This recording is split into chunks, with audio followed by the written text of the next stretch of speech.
Bom dia, pessoal. Nós vamos iniciar, então, a nossa sessão científica do mês de novembro da Academia Sul-Grandense de Medicina, que hoje vai nos trazer uma revisão conceitual sobre o autismo.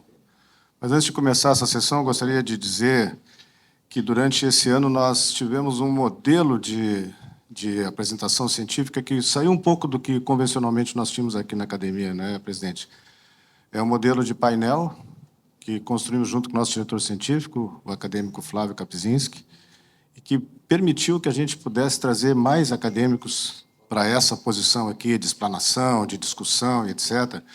Eu acho que foi um modelo que a gente, de alguma maneira, aprovou. Eu tenho percebido nas manifestações de todos vocês, e que talvez seja um modelo a ser aperfeiçoado nas próximas gestões, mas, realmente, assim, eu precisava dizer que eu fiquei muito feliz, Miriam, que esse modelo tenha vingado aqui na nossa academia. Dito isso, eu gostaria, então, de dar início a essa sessão de hoje, que vai ser sobre autismo, e nós vamos ter conosco a novo talento, a doutora Camille Stumpf, vai nos apresentar os nossos painelistas. Por favor, doutora Camille.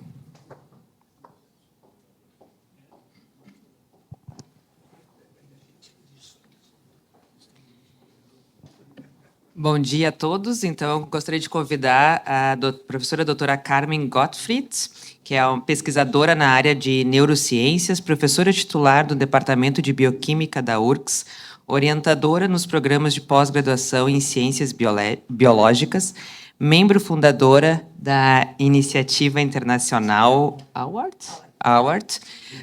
membro da Rede Nacional de Saúde Mental, membro e fundadora do Grupo de Estudos Translacionais em Transtorno de Espectro Autista, HCPA-URGS, membro do Comitê Gestor do Instituto Nacional de Ciência e Tecnologia em Neuroimunomodulação e membro da Rede Nacional de Educação em Ciências. Isso. Então, seja bem-vinda. Muito obrigada a todos, e é uma honra estar aqui, fazendo parte dessa discussão tão relevante sobre autismo. Agradeço à organização, né, e ao Flávio por ter tido essa oportunidade de trazer os assuntos que surgirem daqui a partir de ideias, né, que a gente possa discutir, aproximar cada vez mais, né, o que temos hoje, o que sabemos e o que nós podemos tentar aprimorar acerca do autismo. Eu venho de um departamento de bioquímica, mas trabalho com neurociência desde que entrei na universidade, em 2005, e desde 2008 trabalhando sobre autismo junto com o Rudimar Riesgo e, mais recentemente, ingressando no time com o Flávio para unir esses esforços de pesquisa.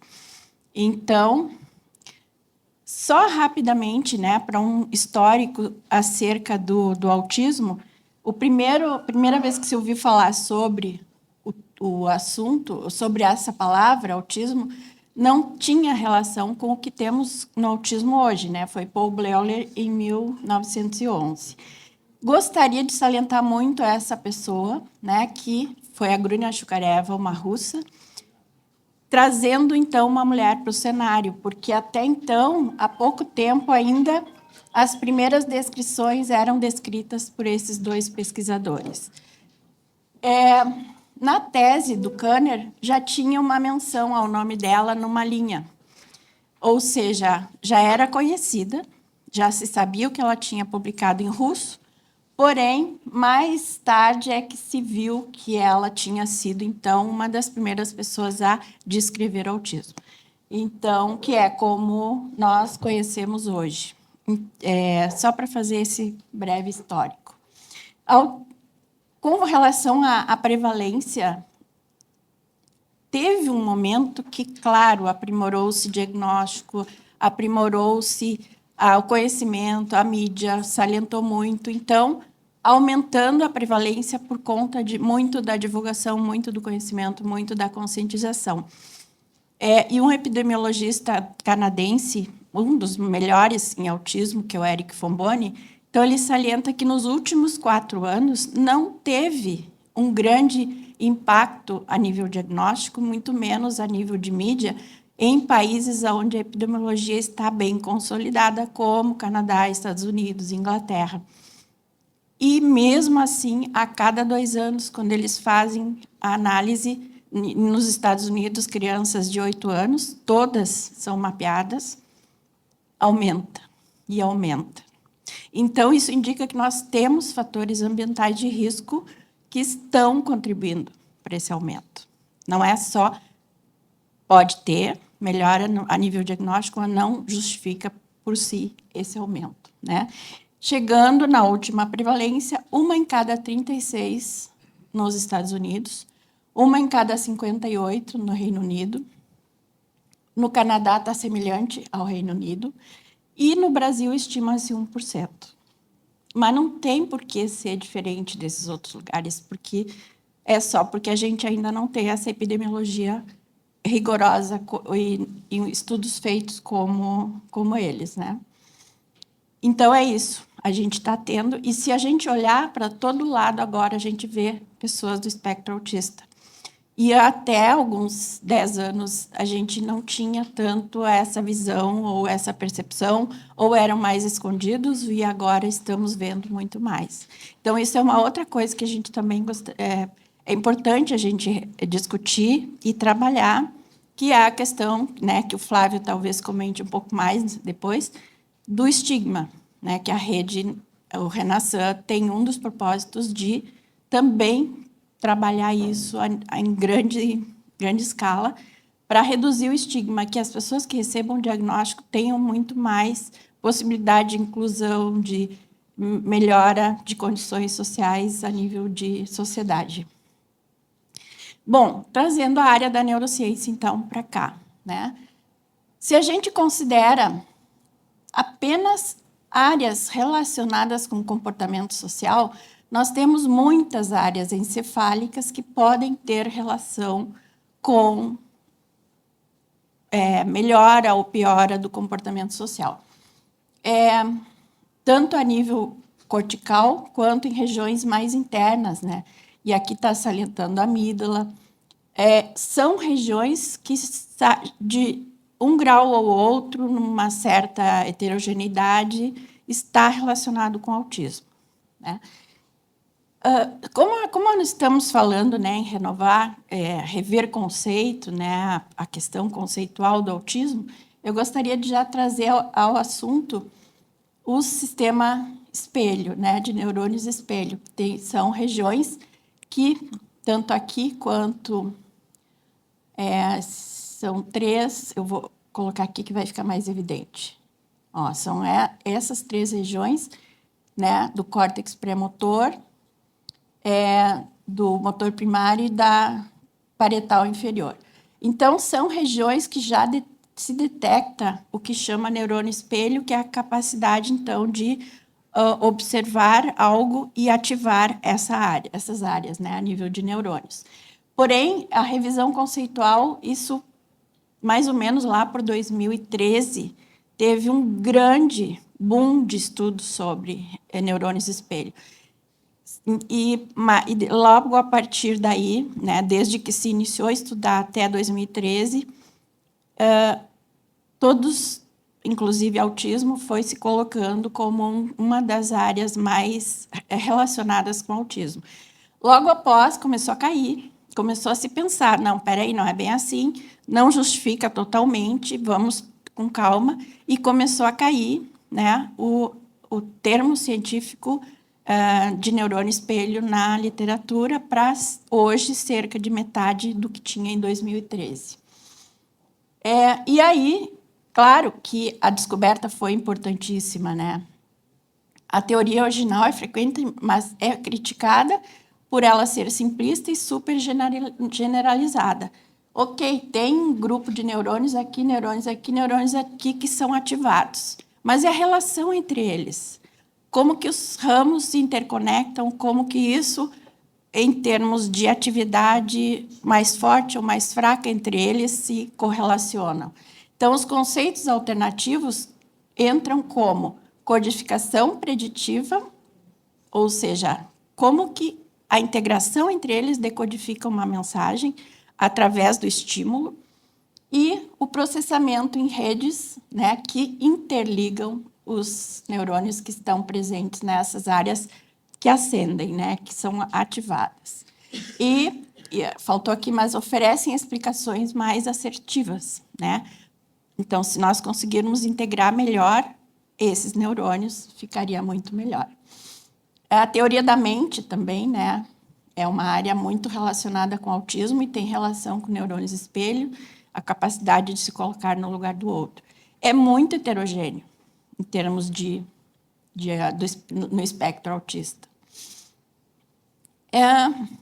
Gostaria agora de trazer também a questão de, ok, nós sabemos que autismo tem um gatilho, especialmente no primeiro trimestre de gestação.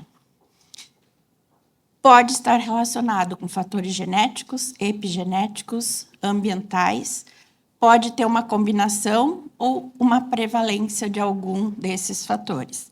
Então, se nós combinarmos fatores ambientais e fatores genéticos, talvez nós tenhamos algum genético muito preponderante que sozinho ele seja um fator de risco que promova um gatilho. Porém, a gente pode pensar em algum fator ambiental também preponderante, que, independente do genético, possa servir como gatilho. Mas o mais provável é a combinação entre eles. E talvez essa combinação é que justifique um espectro tão diverso, né, que nós tenhamos ali a nível de gatilho. Então, esse esquema que nós num volume especial sobre o tema, que eu fiz com o Vitório, que é agora professor, ele é egresso do meu laboratório e hoje é professor na Inglaterra. E a ideia seria, a nível embrionário, aqui, o que tiver de inputs genéticos, epigenéticos e ambientais durante o período gestacional. O looping, que começou a acontecer no embrião, que possa, então, mexer internamente no embrião a partir de questões ambientais e maternas. Órgãos do sistema reprodutivo também, né? Questões epigenéticas ali são muito importantes. E aqui o output seria, então, pós-natal, o que em decorrência desse ambiente carrega e dá um desfecho, que dependendo da janela pode ser autismo, se for um pouco mais à frente, está mais relacionado com a esquizofrenia.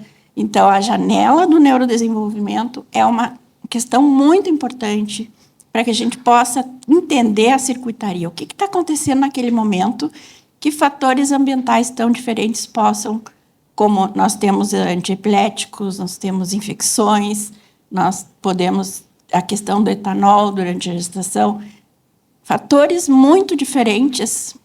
Ok, um antiepilético pode entrar no sistema nervoso central do embrião, pode chegar nos neurônios, pode chegar no encéfalo, sim.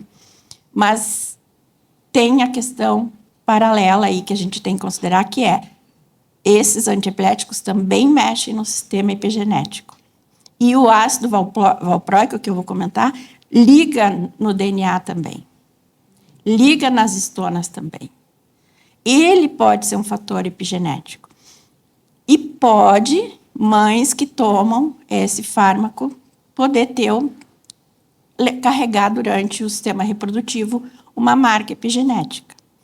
Então, é uma questão que a gente não tem como afirmar ainda se o fator de risco, se ela, antes de ficar grávida, para de tomar, resolve, ou ela já deixou uma marca ali, esse fármaco, que poderia seguir como fator de risco. Então, não temos a resposta ainda, mas é uma questão de reflexão. Já tem estudos em modelos animais onde a prole 1, que foi exposta durante a gestação ao ácido valproico, que é o antiepilético, teve fenótipo do tipo autista na prole 1. Prole 1 reproduzindo sem ter tido contato com ácido valproico, fenótipo do tipo autista, epigenético. Prole 3 da prole 2, fenótipo do tipo autista. Carregou epigeneticamente. Então, temos muito a considerar. O que está acontecendo aqui a nível de embrião, que mexe no sistema nervoso central, no sistema nervoso entérico, sistema imune, no microbioma, barreiras encefálicas, né? Então, tem muita questão aí a ser ainda desvendada.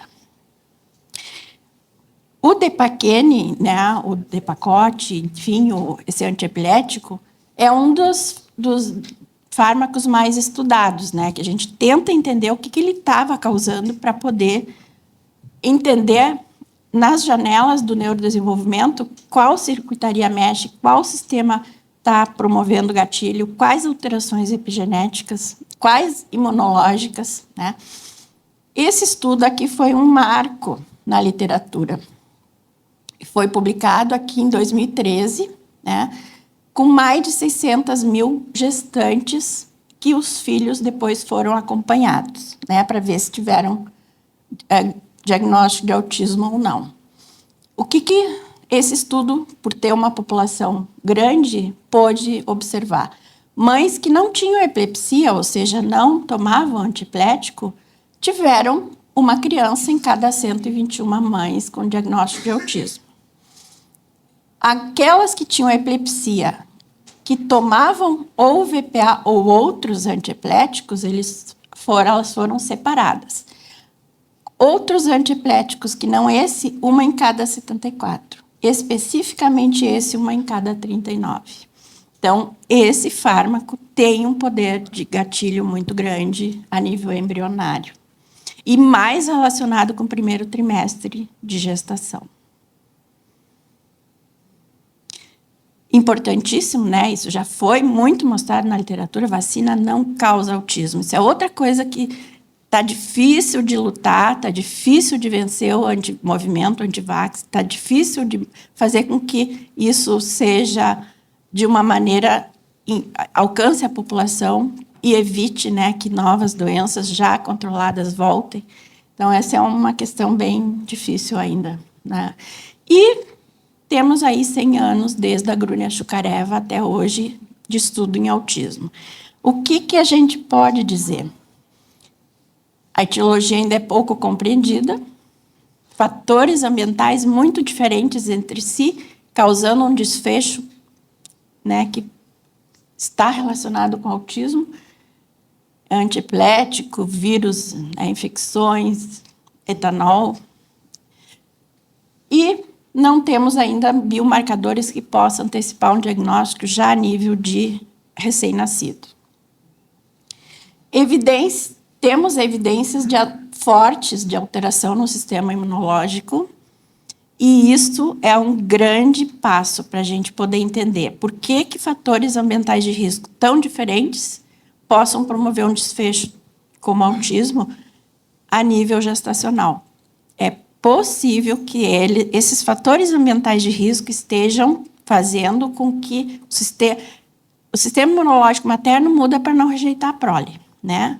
O embrião. O fato de estar diferente e cai esse fármaco na corrente sanguínea, talvez os linfócitos maternos já comecem a responder diferente por eles já estarem alterados. Talvez o que os linfócitos maternos possam secretar mexam na barreira placentária. E sabemos que mexe. E sabemos que aumenta IL-6, aumenta o receptor de IL-6 por conta do ácido valproico na placenta. Talvez o fato de alterar sistema imunológico materno e placenta comece a alterar órgãos linfóides primários na prole. Professor, 10 minutos. 10 minutos. Vai terminar em seguida. Timo pode ser o primeiro a ser alterado. E aí, com isso, causa um looping de alteração na prole, que pode levar a um desfecho central. E nós mostramos nessa publicação muitas alterações a nível de sangue. Isso foi mais de 30 estudos com análise pós-mortem de pacientes com autismo, né? Muitas alterações a nível de sangue que interferem no sistema nervoso central. Autoanticorpos que ligam em receptores, por exemplo, de glutamato, entrando no encéfalo da prole, entrada de células do sangue para dentro do sistema nervoso, aumento de permeabilidade de barreira. Isso causa uma neuroinflamação, resposta tanto de neurônios e células gliais alteradas, aumento de estresse oxidativo no sangue e no cérebro, e fenótipo do tipo autista. Células gliais, então, têm um grande poder de regular muitas ações a nível do sistema nervoso central. A microglia eu estou trazendo hoje como um astro, mas não somente ela, tem outras, mas em função do pouco tempo não dá. Então, né, o oligodendrócitos e astrócitos, né? Mas como eu estou falando de sistema imunológico e a microglia é a célula de defesa presente no sistema nervoso central, é uma célula, então, que se as alterações que acontecem durante o período embrionário possam, então, mexer no sistema nervoso central, talvez a gente tenha alterações aqui muito acentuadas em outras células relacionadas com o sistema imune, essa produção de autoanticorpos, mexendo em astrócitos, oligodendrócitos, neurônios, e aí vai causar um looping com alteração e desfecho do fenótipo. Com aumento da circuitaria também, a nível de encéfalo, aumenta a hiperconectividade encefálica, né? Então, o que levando assim uma diminuição da regulação do sistema inibitório, ou seja, excitação aumentada, né? E com isso uma hiperexcitabilidade, por conta da hiperconectividade. Mexe no sistema glutamatérgico, ou seja, tudo que vocês estão enxergando em verde aqui, ó, são proteínas cuja mutação afeta comportamento social com evidências diretas, né? E é o que se observa no fenótipo, nas análises de tecido pós-mortem com autismo. Em azul, evidências indiretas, ou seja, neurônio pré-sináptico e pós-sináptico afetado, não somente a via glutamatérgica, tem outros neurotransmissores, mas só para dar esse enfoque, né? E as células microgliais, novamente, eu trago, né, que estão promovendo em várias regiões encefálicas efeitos, né, como organização e limpeza, né, pruning sináptico, poda, né, sináptica, organização de sinapses e, inclusive, na migração de precursores de novos neurônios durante a embriogênese. Então, impactos nessas células vão afetar o sistema nervoso central. E um fator ambiental de risco pode causar isso, né? Mexendo, então, em sobrevivência neuronal, impactando fagocitose, impactando a morte celular programada, que é necessária, porque no início tem muita a embriogênese causa um aumento muito grande de células, que precisa ser regulado, e o pruning sináptico, né? Então, isso pode ser afetado grandemente. Caiu por terra também, renovação de conceito, né? A questão do cérebro como sistema privilegiado imunologicamente. Já tem, né, a descoberta, então, desses vasos linfáticos, que a gente chama de sistema linfático, porque está relacionado também com células gliais, os pés dos astrócitos regulando o que entra e o que sai, e o sistema de filtrar por meio dos vasos linfáticos que estão diretamente aqui, integrando o sistema imunológico externo com o encéfalo, né? Tanto em roedores quanto humanos já foi observado. Último slide que eu queria trazer aqui, que isso aqui vai causar um impacto positivo na ciência em muito breve, né? Pesquisadores estudaram, nós temos aquela técnica hoje que é do single cell, que cada célula tem todo o transcriptoma analisado e com isso a gente consegue dizer exatamente que célula tem numa população celular. Então, eles analisaram mais de 3.000 subtipos celulares, ou seja, destes eles viram que 80% são neurônios.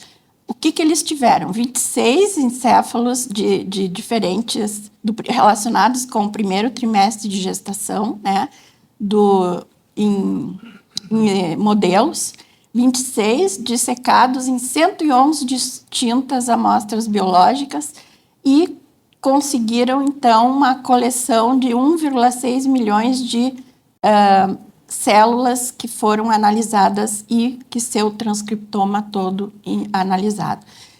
Com isso, é possível agora que a gente consiga fazer isso em diferentes contextos patológicos, né? Isso foi num contexto fisiológico inicialmente, E já temos aqui, eu acho que esse é o último slide, alterações, né, na córtex pré-frontal e no córtex cingulado, né, o pré-frontal e o cingulado, tecido pós-mortem aqui, integrando, vocês vão ver que tem a microglia já aqui, mostrando que no autismo tem prejuízo na conectividade entre diferentes sistemas, né, em interações e na força de interação também. Não vou entrar em detalhes, mas se alguém quiser depois discutir um pouco mais, eu posso falar mais sobre esse estudo. Então, mensagem final. Esse esquema faz parte daquela publicação de 2015, onde a gente comenta, né, durante a gestação estaria aqui fatores ambientais de risco, fatores genéticos e epigenéticos. Essas alterações que poderiam ocorrer nesse momento podem, então, afetar, aqui dentro seria o embrião já, né, uma resposta neuroimune alterada podendo começar pelo timo, nós já sabemos que o timo está alterado, alterações nas interações das células do sistema nervoso, neurônios e células gliais, alteração na expressão gênica, né, entre sangue e cérebro. Isso altera a conectividade e resposta das células, disfunção sináptica e fenótipo do tipo autista. Precisamos compreender muito mais aqui, ó, nesse momento aqui. É crucial. E só para deixar essa imagem aqui, que eu acho muito, muito linda, essa pintura desse William Hammershoy, que é dinamarquês, né, e está no Museu de Aarhus. Ficou muito legal, porque a cidade de Aarhus, eles fizeram um trocadilho aqui. Eu tive lá e pude conversar na universidade com algumas pessoas da arte que disseram que ele nunca em vida teve diagnóstico de autismo, mas o perfil é de autista. Analisando na sequência posterior, ele é muito introspectivo, reservado, morava na residência sempre muito clean, sem quase nada de móveis, e pintava a esposa dele, geralmente de costas. Então, é como se ele estivesse num ambiente e ela em outro, completamente diferente. É muito simbólico isso, né? Então, só para deixar essa imagem para final. Então, muito obrigada e depois fico disponível quando for o momento. Obrigado, professora. Nós vamos deixar os questionamentos para o final, quando a gente vai abrir para a discussão com a plateia. Nós vamos chamar agora, então, o Dr. Josemar Marquesan, que vai nos falar sobre autismo na infância. Por favor, Dr. Josemar. Dr. Josemar Marquesan é neurologista infantil e neurofisiologista clínico, doutor em saúde da criança e do adolescente na URGS, professor adjunto do Departamento de Pediatria na Faculdade de Medicina da URGS. Bom dia. 25 minutos, professor. Obrigado. Queria iniciar agradecendo, então, a academia pelo convite. Estou bem feliz de estar aqui. A minha ideia, então, é conversar um pouquinho de autismo e, no contexto de uma revisão conceitual, trazer um pouco de como a gente vê o autismo na infância hoje, uma coisa não estanque, mas sim dinâmica, e também uma perspectiva de tratamento dinâmico, de como intervir com essas crianças, né? Aqui eu trouxe, então, o DSM-5, apesar dos critérios, deixa eu ver aqui o pointer, tá? Pedi desculpa pela voz, tá? A minha otorrina falou que minhas cordas vocais são fusca velho, então não está saindo. Né? Então, a gente tem dois blocos principais, na verdade, para diagnóstico de autismo. Né? A gente tem o bloco A, que são sintomas dissociais e comunicação, e o bloco B, que é rotina, estereotipia, interesse restrito, rigidez. Né? Então, o DSM diz que a gente tem que ter todos os critérios A e pelo menos 2 critérios B. Então, independe da idade. De uma criança pequena até um adulto, para se fazer o diagnóstico de autismo, eu tenho que preencher os critérios DSM-5, todos o A e pelo menos 2 do B. Contudo, a gente sabe, então, que a apresentação dos comportamentos que vão me permitir fazer o diagnóstico se modificam com a idade. Então, os critérios são os mesmos, mas eles se apresentam de forma diferente em crianças pequenas, em adolescentes e em adultos. Né?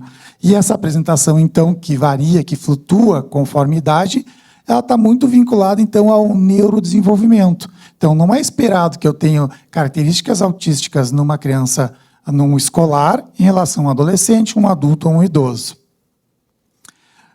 E o que é mais interessante, então, esse fenótipo, essa apresentação do autismo, vai dizer, não, Gilmar, então eu sei, com 6 anos é de uma forma, com 5 é de outra, com 4 é de outra. Só que isso tem uma visão muito simplista, né? A gente sabe que, na verdade, o fenótipo do autismo não depende só do neurodesenvolvimento e da idade, né? Como a professora falou, é uma complexa rede intrincada, né, que vai emergir não num comportamento, e hoje esse determinado comportamento, se preencher os critérios DSM-5, eu vou chamar de autismo, né? E aí entra, então, o QI da criança, o ambiente em que ela está, a idade, como é que é o funcionamento global desse indivíduo, que demanda social está ocorrendo. A gente sabe que, por vezes, sintomas muito leves vão passar batidos na infância, porque a demanda social é pequena, e à medida que a demanda social for aumentando, esses sintomas vão se tornar mais evidentes, né? Genética, e se esse paciente tem ou não comorbidades, que podem piorar os sintomas ou até mascarar, né? Então, eu tenho um paciente com TDAH e TEA nível 1, por exemplo, e inicialmente tu vê muito mais o TDAH, e depois com o tempo tu começa a ver que a gente melhorou o TDAH, mas o social não está legal, a criança está restrita, e depois tu acaba vendo que não era só TDAH. né?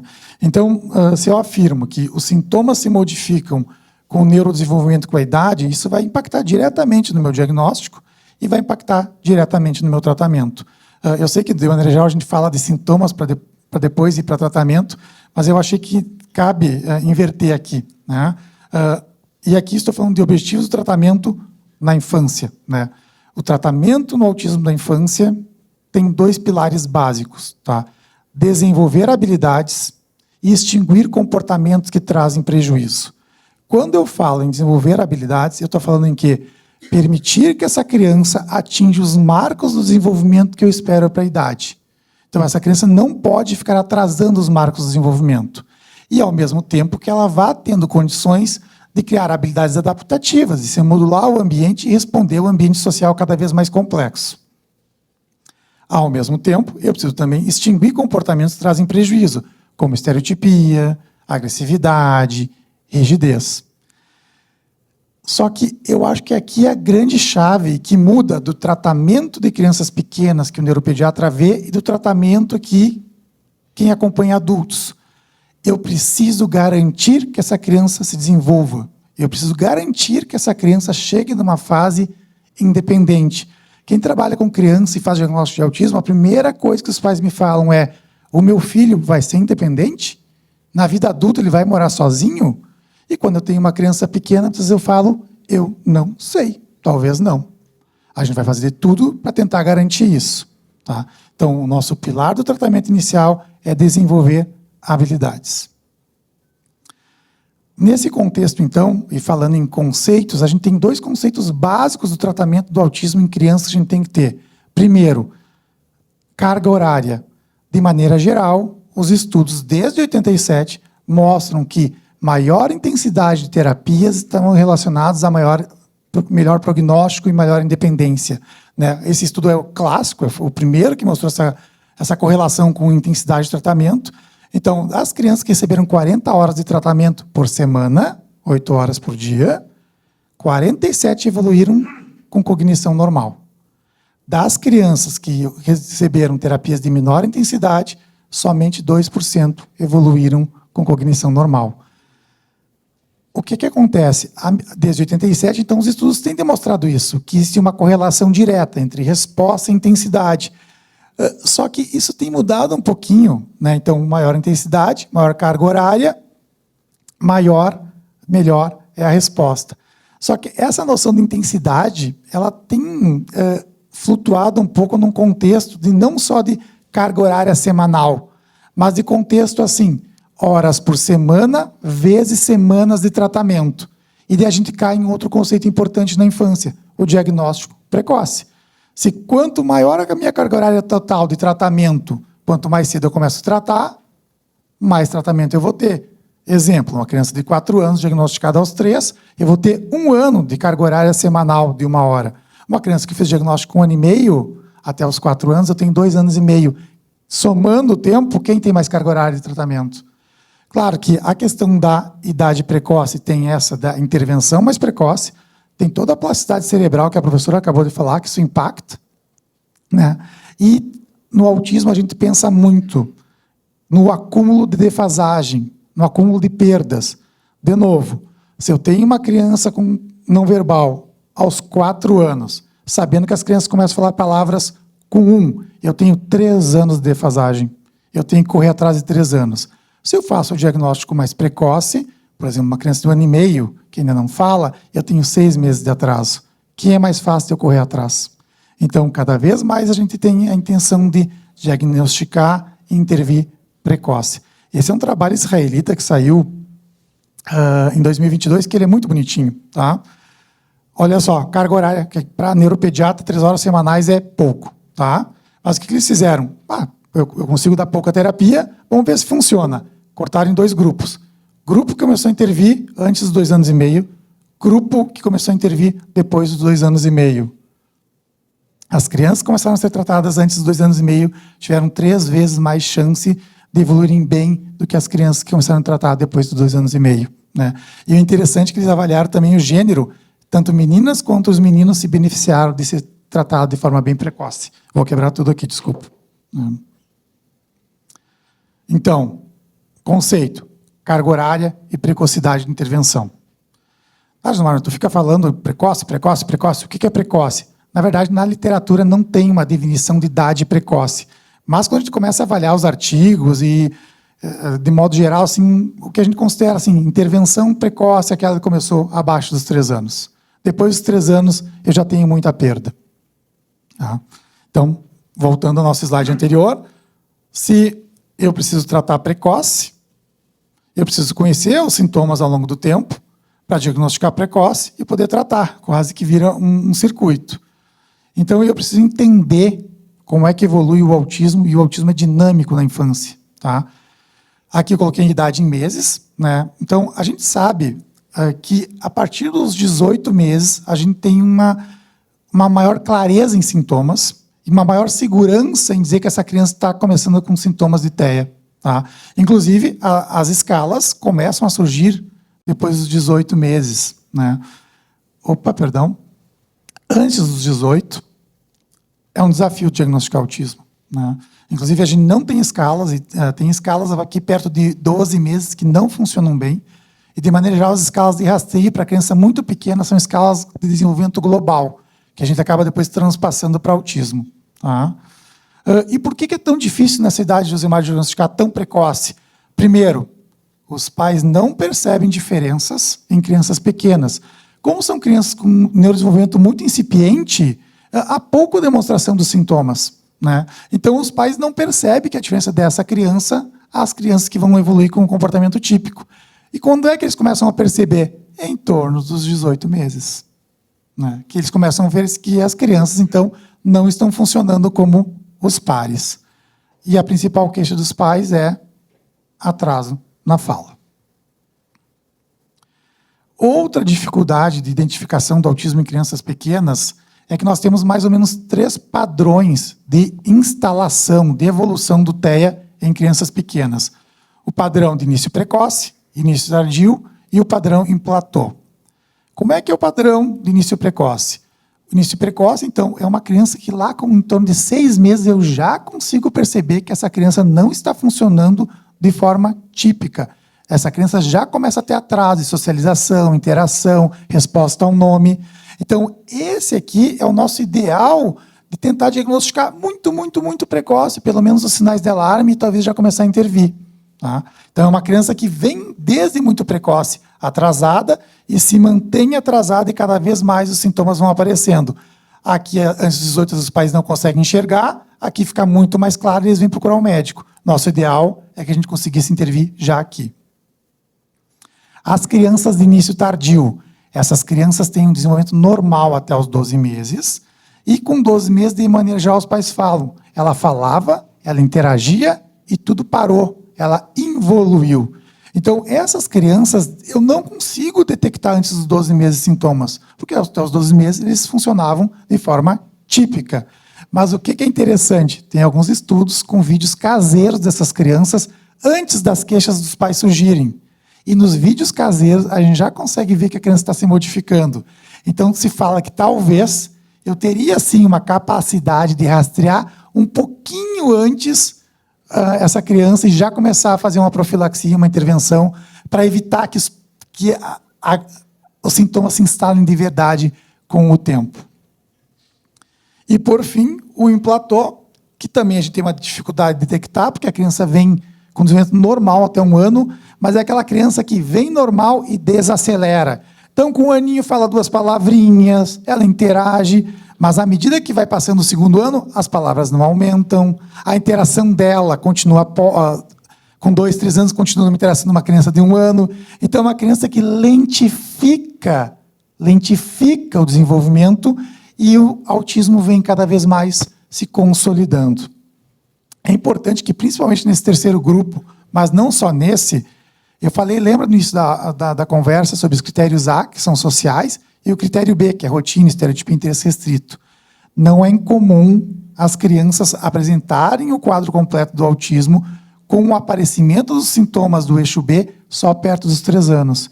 Então, todos os dias eu atendo crianças no consultório e falo, criança com 2 anos, o teu filho hoje no meu consultório tem um comportamento social de autismo, mas ele não tem o eixo B ainda. Se eu não tenho o eixo B, eu não consigo fechar diagnóstico. O que nós vamos fazer? Nós vamos tratar o que está atrapalhando hoje, vamos tratar a interação hoje, e se depois, ao longo do tempo, surgirem os sintomas B, eu fecho o diagnóstico. Se tudo sumir, a vida segue e para por aí.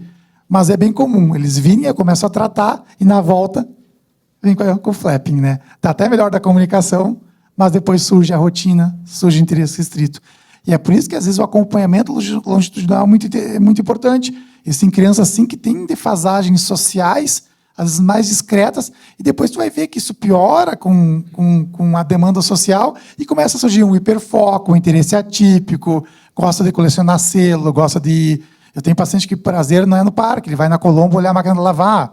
Né? Então, o interesse atípico surge e tu consegue fechar o diagnóstico. Sinais precoces. Então, assim, crianças muito pequenas, red flags, tá? Atraso para adquirir o sorriso social. Pouco interesse na face humana. Crianças têm uma sequência. Eles gostam de face humana, eles gostam de brinquedos e eles gostam de objeto.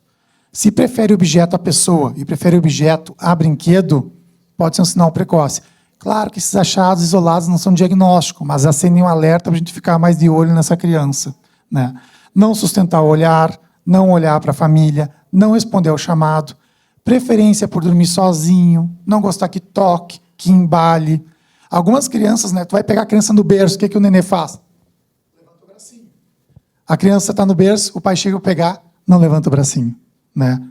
Não se entrega para a família, não tem o contato. A ausência de ansiedade social, de separação e indiferença quando os pais se ausentam. Os pais falam, olha, Josemar, eu saio de casa e volto, ele não faz festinha quando eu chego, ele nem percebeu que eu saí e voltei. Às vezes os pais até trazem uma coisa assim, meu filho é muito sociável, Josemar. Eu larguei na escolinha, ele não chorou, ele adorou ficar lá. Olha, um bebê pequeno, tu larga da mão do estranho e a criança não chora. Na verdade, pode ser, algumas crianças pode ser uma exceção, mas o que é? Pode ser um sinal de uma falha social. A criança deveria chorar. Então, uma adaptação muito fácil para a escola, não é sozinho que eu vou pensar, mas pode ser um indício de problema social. Tá? Então, a gente conversou sobre idades muito precoces. Então, em direção aos 3 anos, os sintomas do autismo vão ficando muito claros, né? Muito evidentes, e a gente consegue diagnosticar muito mais fácil. O interessante é que, em direção à idade escolar, dos 4 aos 6, existe uma tendência natural de melhora dos sintomas, e às vezes eu falo para os pais, olha, se a gente já conseguiu melhorar nessa fase de piora, em instalação até os 3, depois dos 4 aos 6, se já está funcionando o tratamento, a tendência é que a coisa evolua muito e vá muito bem. Né? E a evolução, então? Né? Eu falei muito do lactente pré-escolar, porque quando eu chego lá na idade escolar, na adolescência, aí nós vamos ter 2 caminhos. Vão existir pacientes que não vão ter melhora dos sintomas. E, como eu disse, os desafios vão acabar o quê? Se somando. Então, eu posso chegar lá na idade escolar e ainda não estar verbal. Se eu não estou verbal, eu continuo meus tratamentos apesar de uma criança grande, buscando ganhos de uma criança pequena.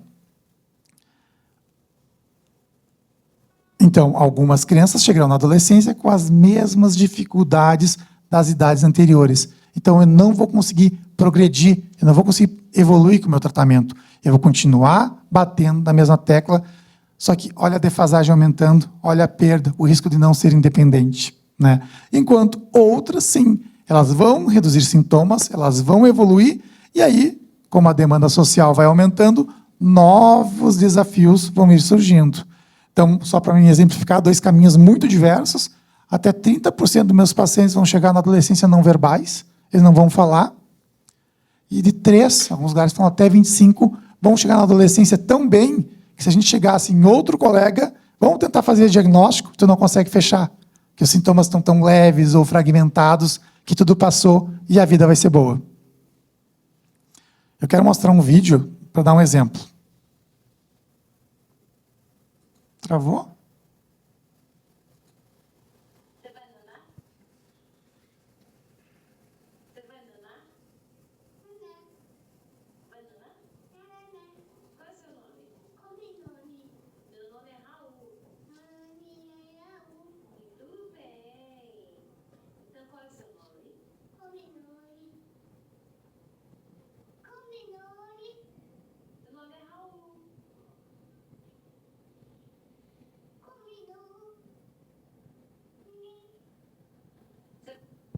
Então, a gente vê uma criança de uns 6 anos, com a linguagem puramente ecolálica, não funcional. Ele não consegue dizer o próprio nome, ele só reverbera o que a mãe fala. Então, olha a defasagem que ele está. Então, essa criança que eu deveria estar preocupado, como é que ele vai ir para o primeiro ano, como é que estão os amigos, como é que está a inclusão dele na escola, eu ainda estou preocupado com demandas de uma criança de 2 anos. Então, é isso que a gente não pode deixar acontecer. A gente tem que fazer com que essa criança vá ganhando as habilidades para a defasagem não aumentar. Então, ali perto dos 6 anos, a gente consegue ter uma noção melhor dessas habilidades comunicativas, inclusive do prognóstico a longo prazo. E a gente sabe que os testes de QI também, a partir dos 6, 7 anos, eles são muito mais preditivos. Então, eu digo, se eu cheguei nos 6 anos e estou bem, eu ganhei minha luta. Se eu cheguei nos 6 anos e a coisa não está tão bem, essa criança talvez não vai ser independente. Né? Tem um trabalho, ele é o único, que fala que se a criança não falou até os 6 anos, a chance de falar é menor de 5%. Né? Para aqueles que avançaram, que o autismo está evoluindo, que ele está melhorando, aí vão surgir os novos desafios, né? Entrar na escola do ensino fundamental, a complexidade social vai aumentando, os pais querem maior independência. Tu não trata uma criança de 10 anos como tu trata uma de 3. Tu quer que ele se vire? Né? Então, e eles vão ter que fazer isso sozinhos. Então, a gente vai ter que ajudá-los nesse sentido. Né? E é bem interessante essa redução então, de comportamento motor, né, em direção à adolescência, por troca, né, de rigidez de comportamento e interesse atípico. Às vezes eu pego... já peguei uma adolescente que tinha suspeita de autismo e identificaram que ela organizava os shampoos em casa e ela gostava bastante de pintar unha, ela tinha um monte de esmalte, assim. A guria inteligente, esperta, sabe? Sequenciar, organizar dessa forma é coisa de criança pequena. Adulto, né? Tem rigidez comportamental, tem interesse atípico. Então, de novo, quem pensou em autismo nessa paciente não sabe a evolução natural do autismo. E utilizou uma visão de uma criança muito pequena ou talvez um paciente com uma deficiência, num adulto, num adolescente. Então, essa adolescente não era autista, né? Ela era normal, na verdade. Né? É que ela gostava de rock e estava no meio de modo de pagodeiro. Né? Em direção daí ela era diferente. Né?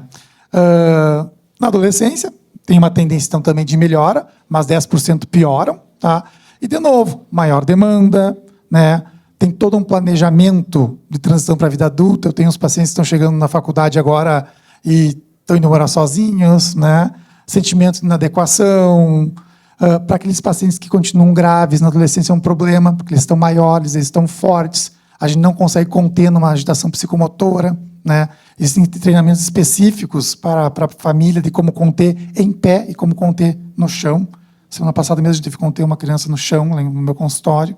Né? E tem toda a questão de sexualidade e intimidade, que inclusive quem atende os adultos sabe que eles se confundem um monte nessa fase do que faz, o que não faz, o que funciona, o que não funciona.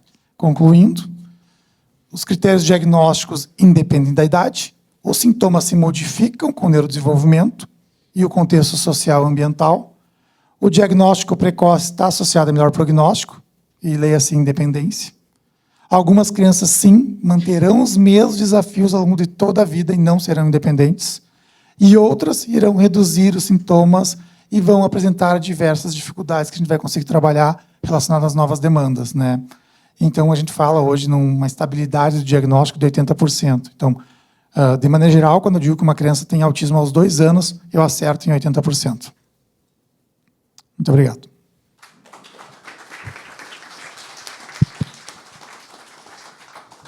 Obrigado, doutor Josemar. Parabéns pela conferência.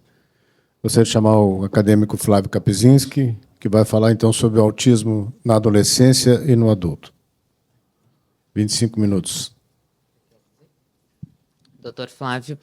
Professor Dr. Flávio é psiquiatra, pesquisador, professor titular do Departamento de Psiquiatria e Medicina Legal da URGS, fundador do Instituto Nacional de Ciência e Tecnologia Translacional em Medicina, membro titular da Academia Brasileira de Ciências, membro titular da Academia Nacional de Medicina, membro titular da Academia Sul-Rio-Grandense de Medicina e pró-reitor de pesquisa da URGS.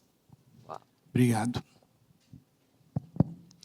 Então, eu acho que essa sessão é bastante importante. Nós tínhamos vários temas, né, professor Darcy, para discutir, mas hoje em dia, quando se conversa em rodas de amigos e reunião entre os colegas, a gente vê algo que não se via anteriormente, que é assim: meu neto tem autismo, apareceu um caso de autismo na família, coisa que não se falava.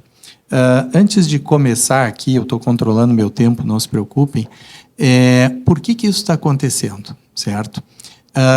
Como qualquer outra coisa em medicina, por mudança de critério. Por exemplo, diabetes, quando eu entrei na faculdade, era uma coisa. Depois foi entrando diabetes tipo 2 e virou um problema bem mais estudado e bem mais amplo, né? Então, mudança de critério, né? Por exemplo, risco cardiovascular. Antigamente, então, quando eu entrei, era fumar, né, e obesidade.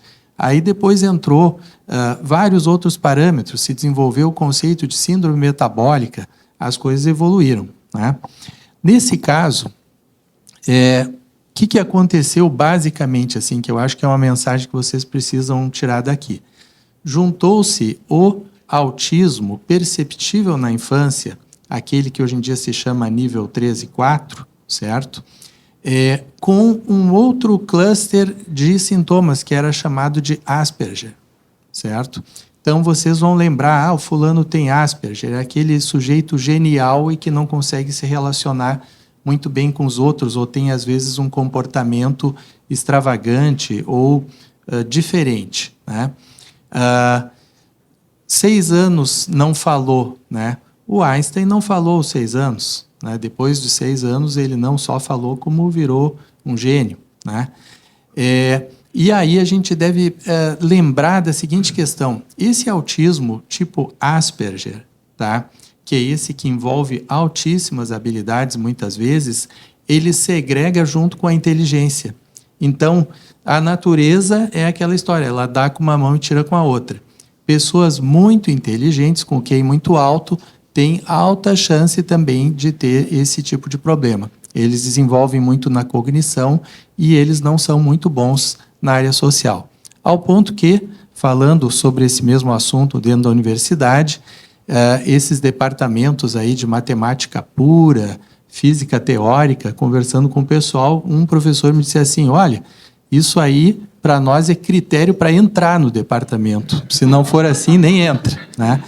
Então, quer dizer que a gente não deve ter uma visão assim muito negativa e estigmatizante, porque existe, como tudo em medicina, tem diabetes, aquela tipo 2, se fizer cirurgia bariátrica até deixa de ser diabético, me dizem meus colegas aí dessa área, e tem uma outra que é herdada, que é grave na infância e adolescência, já se manifesta, e a pessoa será insulino dependente. Então, pensar que medicina não é assim, o diagnóstico é A, B, ele às vezes tem uma nuance no meio. Professor Paula Ramos pode dizer, né? O sujeito tomou um vinho ali de noite, alcoolista? Não, ele pode conviver muito bem com isso, mas se ele todo dia tomar uma garrafa ou duas, puxa vida, ele vai precisar de muita ajuda.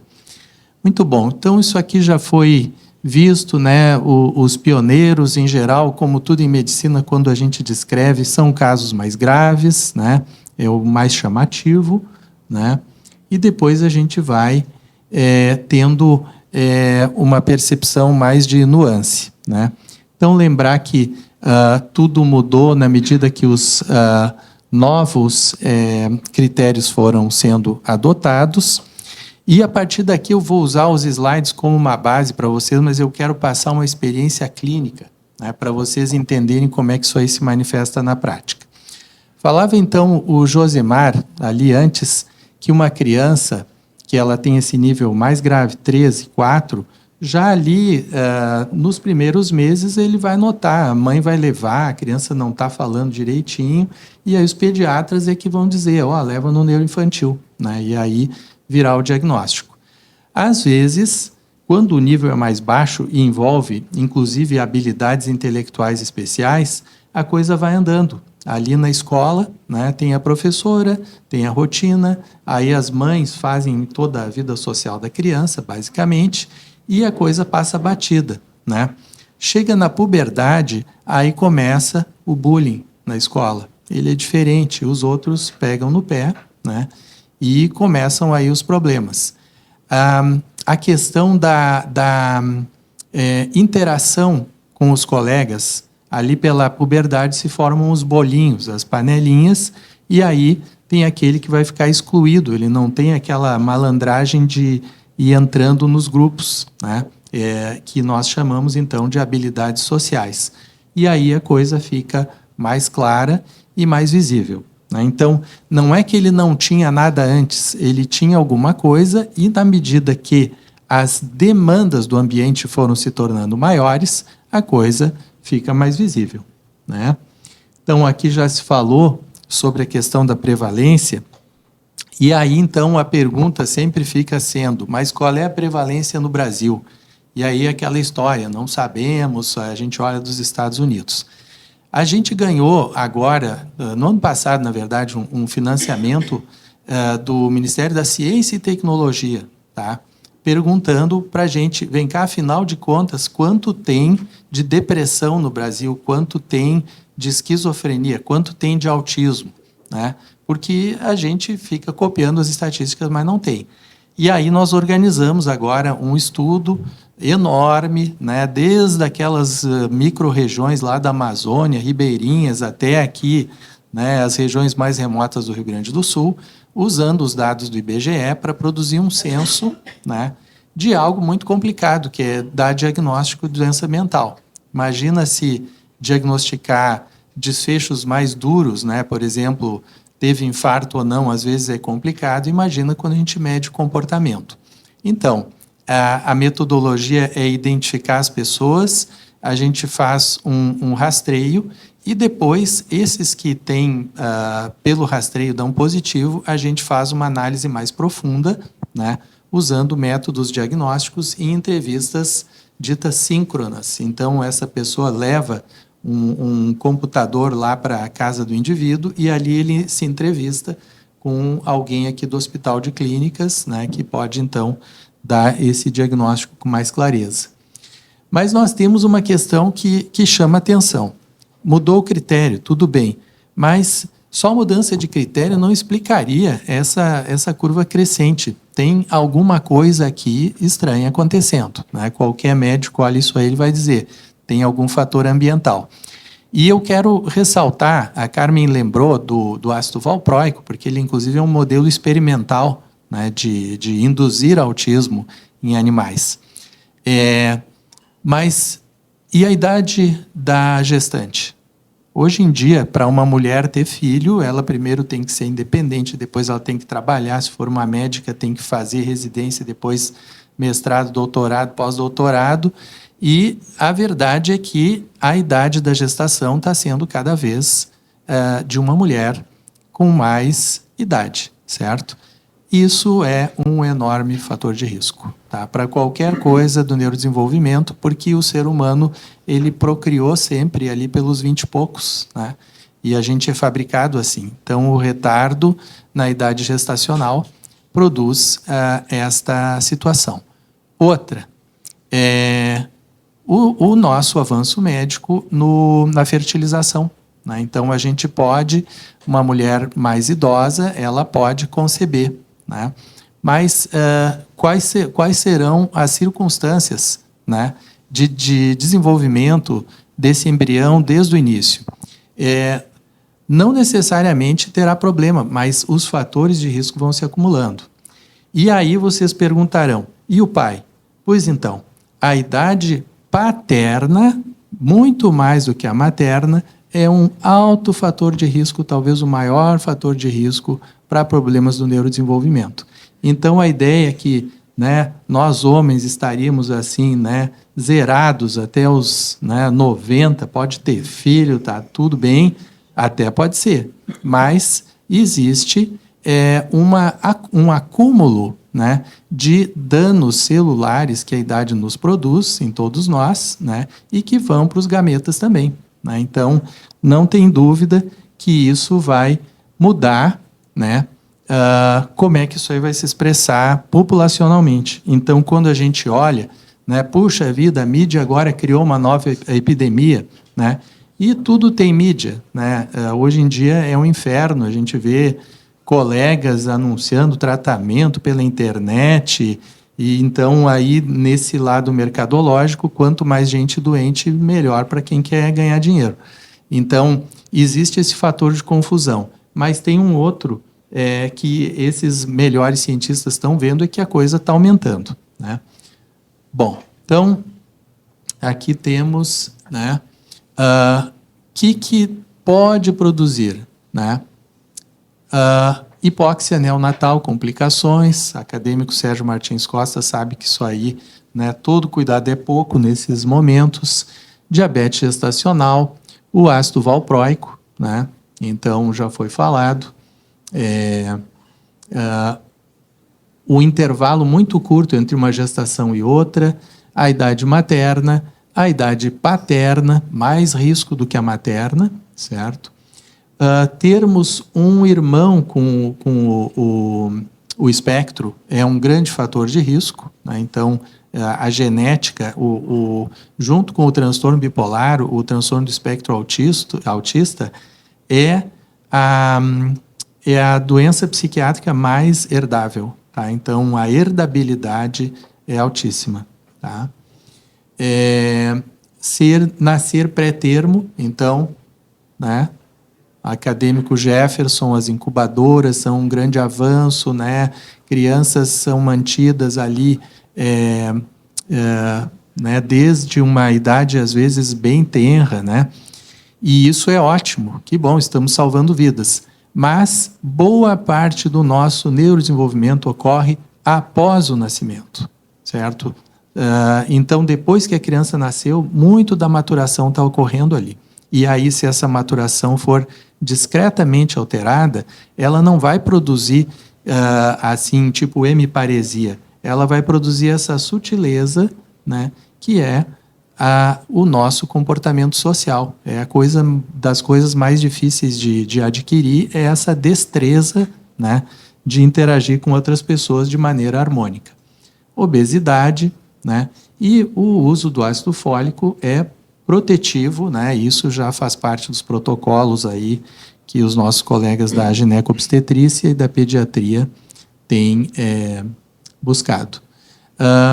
Bom, algumas a gente não tem muita certeza, e eu quis trazer também porque tem muito essa ideia, puxa, isso aí tudo é porque tem muito pesticida, né?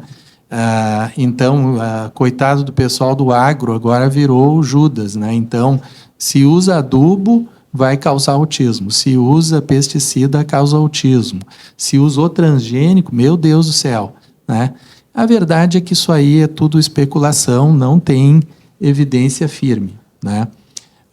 História familiar de problemas autoimunes também não foi confirmado, nem nascimento no verão, e nem também a poluição, né, do ar. Né? Isso aí está na mídia também. Está muito poluído, então é isso. Né?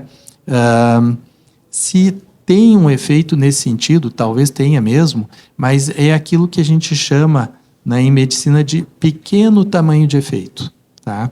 O tamanho de efeito grande são causas mais de ordem genética, neurodesenvolvimental, né?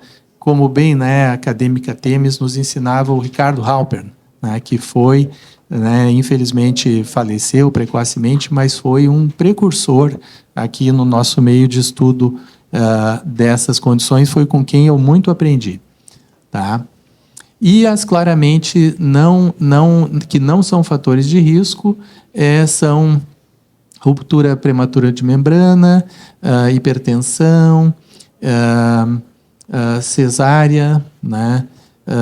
Aqui, então, técnicas de inseminação artificial. A técnica em si não produz problema algum, certo? Ela só retarda, muitas vezes, o momento da vida que a mulher pode conceber, certo? Então, isto sim é o fator de risco.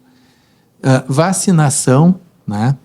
Não dá problemas, e o trabalho de parto prolongado, se não tiver hipóxia, não tem problema também. Não precisa ficar com aquela paranoia que meu Deus do céu, né, tem que nascer correndo. Não é bem assim. Com uma boa assistência, a gente vai levando isso direitinho. A vacina se tornou um grande problema. Como vocês sabem, hoje em dia tem uma campanha anti-vacina, certo? Que a gente, como médico, tem que se pronunciar com muita clareza que as pessoas devem se vacinar, e o risco de não vacinar, evidentemente, é enorme. Né? Bom, então, claro que não é só genética, é genética e ambiente. Todas essas doenças de fenótipo complicado, passando por diabetes, doenças reumatológicas e, evidentemente, as doenças psiquiátricas, elas têm essa interação gene-ambiente. Não é mendeliano e não é só ambiental. Né? Bom, já foi falado aqui super bem pelo Marquesan, aí, o nosso jovem neurologista aí, que está chegando com tudo aí e nos ajudando muito ali no Hospital de Clínicas. Né? Então, as questões que ele já falou, né? A fala, dificuldade de interpretar expressões faciais e os códigos sociais. Né? Vejam como é difícil a gente se relacionar com as pessoas, porque a gente tem que ouvir o que elas falam, olhar nos olhos e entender o contexto. Né? Eu vou exemplificar para vocês com quando eu fui estudar na Inglaterra, aí eu mostrei um trabalho lá que eu estava achando ótimo, e aí o meu orientador disse, that's fascinating. Né? E eu fiquei super feliz com o elogio. E aí depois eu fui comentar com os meus colegas e eles disseram, não, fascinating aqui é quando as pessoas não têm o menor interesse. Né? Então, capturar essa nuance, né, do que é um elogio, o que é uma gozação, isso é super difícil. Né? Então, é aí que essas dificuldades no neurodesenvolvimento vão se expressando. O sincericídio, né? Essas pessoas que falam verdades inconvenientes, né? De maneira muito ferina, às vezes, isso denota mais do que nada uma desadaptação social. A gente não está aí para ofender ninguém. E essas pessoas que vão entrando de sola, às vezes até é engraçado, mas é uma inabilidade.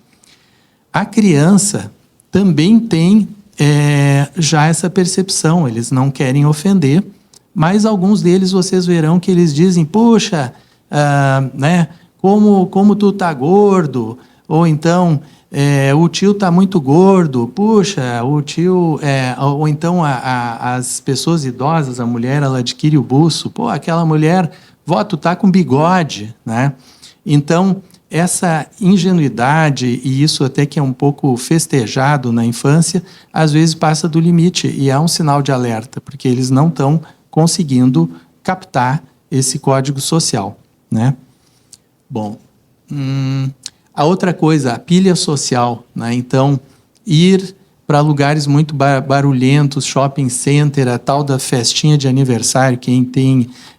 agora os meus filhos já estão criados, mas o jeito que virou uma festa de aniversário hoje em dia é uma loucura, né? Porque é um negócio barulhento, e aí tem gente tomando champanhe e uma piscina de bolinha. Eu pensava, gente, como é que eles aguentam? Eu não aguentava. Devo ser parte do espectro aí, mas tudo bem. A repetitividade dos movimentos, intolerância à frustração e dificuldade de processamento emocional. Esse problema sensorial, assim, que com algum tipo de barulho ou então alguma textura, a pessoa surta, né? Aquela questão da costura da camisa ou aquela maldita tag que botam dentro das camisas que a gente tem que cortar. Aquilo ali, uma criança que tem essa sensibilidade, eles choram, né? Eles entram, eles derretem, né, com esse tipo de situação. E aí também a turma da gastro, né, maior probabilidade de problemas gastrointestinais, né? Intolerâncias, refluxo, né, professora? Essas crianças, eles vão procurar, às vezes, primeiro o gastro, que vai mandar para o neuro ou para o psiquiatra infantil, né? Bom, aí a questão da psiquiatria, né? Puxa, se eu soubesse que a psiquiatria era tão complicada, eu teria ficado com a neuro, que era a minha primeira opção, né? Que não é menos complicada, mas na psiquiatria a gente lida com essas incertezas aí que são muitas vezes difíceis da gente lidar. Mas como que eu, né, sendo um psiquiatra de adultos, fui acabar me envolvendo com essa área aí que é mais tipicamente da turma da neuroinfantil, psiquiatria infantil? É porque esse pessoal fica maduro, eles viram adultos e depois eles envelhecem e tal, né? E aí, como que eles chegam para uma pessoa que é alguém de referência na área? Eles chegam como refratário. Eles dizem assim, eu tenho uma depressão que não melhora com nada, já, né? E aí o Ricardo Halper me ensinou assim, Flávio, quando uma pessoa chega no teu consultório e ela foi a 6 psiquiatras e recebeu 6 diagnósticos formais diferentes um do outro, é o espectro, tá? Por quê? Porque o espectro, como é do neurodesenvolvimento, ele afeta amplamente uma gama de sintomas, né? De várias coisas. E aí chegou o paciente deprimido. Tem depressão grave, aí fez eletrochoque, tomou tratamentos complicadíssimos, cheios de efeito colateral, tem 30 e poucos anos, não consegue trabalhar e vem, meu filho tem uma depressão muito grave. Aí, às vezes eu pergunto, você está triste? Não. Tem ideia de se matar? Também não. Puxa, será que é depressão? Aí a depressão é porque a pessoa não sai do quarto. Ela fica num quarto escuro, não quer sair e tal. Mas não é depressão, ela tem um problema que ela não consegue interagir socialmente, né? Ou então tem uma bipolaridade muito grave. Aí o que é bipolaridade? É o sujeito que não sai do quarto, tal e tal, e volta e meia ele tem um ataque, porque tiraram as coisas da ordem na casa dele, né? E aí a empregada mudou um pouquinho e aí, em vez de reclamar, dá aquele surto todo, é bipolar. E aí não é bipolar, ele tem o autismo, né?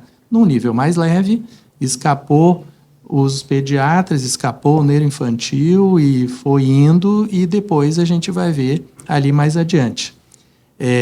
Não é infrequente que eles chegam e eles foram avaliados, né? Como o Marquesan falou, eles foram avaliados e já veio negativo.